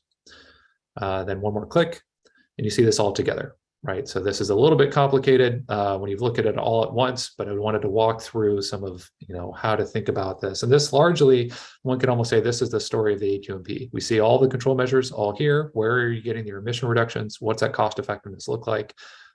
Across all the different categories. So with that context of here's what the cost effectiveness is for each of these control measures, one different way to look at cost effectiveness is rather than just inflate the threshold that had been used in the previous AQMP, a different approach would be, well, let's look at it rather than a cost of controls perspective, let's look at it at a public health benefit perspective. So we've talked a lot about public health benefits in this meeting today. And so instead, let's look at monetized public health benefits and on how many dollars per ton do you get in public health benefit from implementing these various controls. And part of the reason that we raise this here is that this is an approach that is mainly used by CARB and EPA when they develop their regulations. So it's a different kind of approach when thinking about the thresholds. We would still, during rulemaking, consider all of the same cost effectiveness, all the same costs that we've been doing in the past. It's just how do we consider moving forward from a threshold perspective on additional public process, additional steps that would be needed. Next slide. So when we look at that public health benefit side, looking back at what EPA has analyzed in some work that they've done on a state-by-state analysis and in different categories of stationary sources, for example, or other sources, they have evaluated the dollar per ton public health benefit.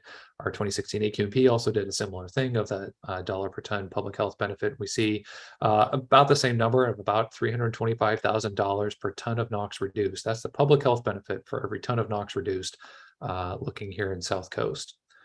And so this threshold will be used really in rulemaking, that we would do all that same, detailed cost analysis that I described before, but we would use this for the cost effectiveness and incremental cost effectiveness considerations for stationary and mobile source rulemakings, be the same threshold for both.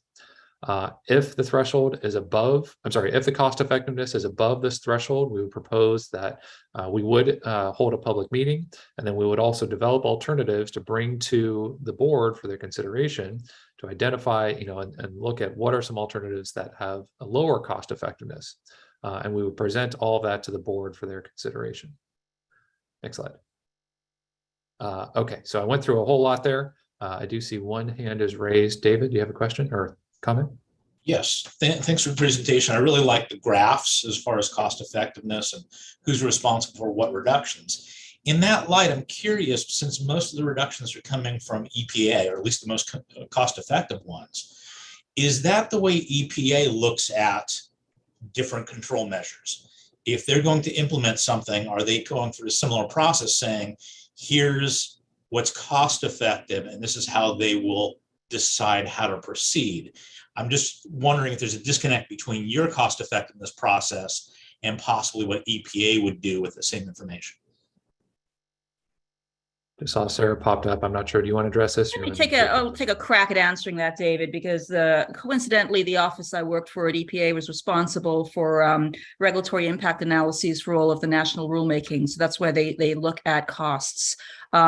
EPA doesn't necessarily in their national rulemaking look at cost effectiveness the way that we do. What they do is they monetize to the greatest extent all of the benefits associated with particular rules, all of the costs associated with them. Typically, if the benefits outweigh the costs, they will proceed, although sometimes they proceed even when the benefits don't outweigh the costs.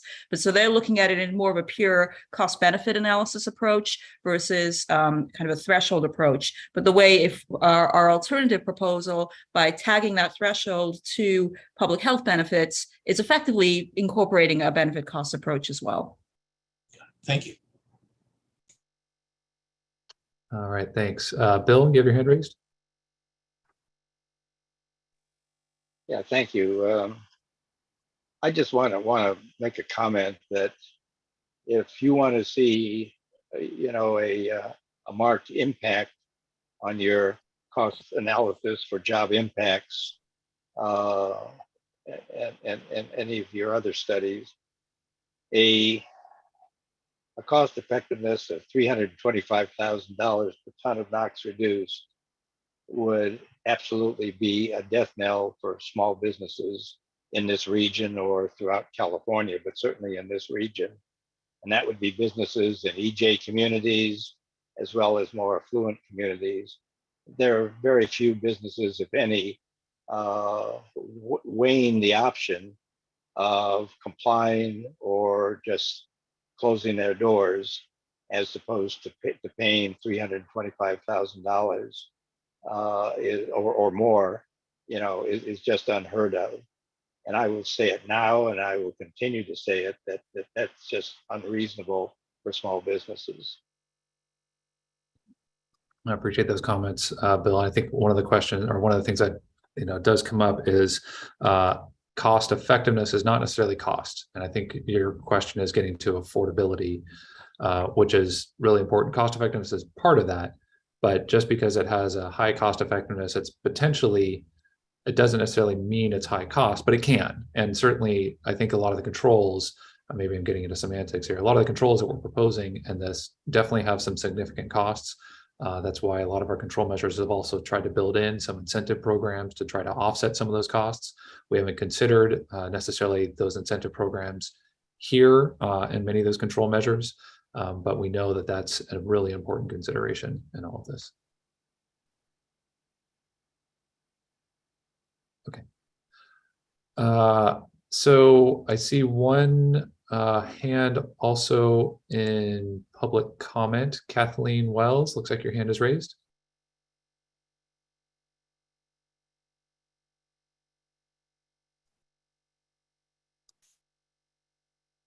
Okay, can you hear me now? Yeah, go for it. Hi. Some people define racism as a competition between groups. So if Black Americans are precluded from competing because the regulations are so strict that they're adversely impacted, would that be taken into consideration? I think there's a lot of things that go into consideration when actually developing all of the specific rules themselves. I don't know specifically of an instance where the impact on different races of implementing controls has come up that I can recall, but I don't know the specifics on any one particular rule. Well, as I mentioned before, the strict regulations in 2008 of the EPA strict regulations precluded, in fact, all Black American independent owned truckers, owners and truckers were put out of business in Los Angeles because they couldn't comply with the regulations. And that's documented. Okay. I appreciate that. If you have information that you can submit to us on whatever documentation on that, that would be helpful. It sounds like that's not necessarily a South Coast AQMD rule. There's CARB rules on trucks, and then there's EPA rules on trucks. But I'm not aware of one for South Coast AQMD, but if you have information, please feel free to send it through to us. Okay, thank you. Thank you. I see Bill Quinn, you have your hand raised.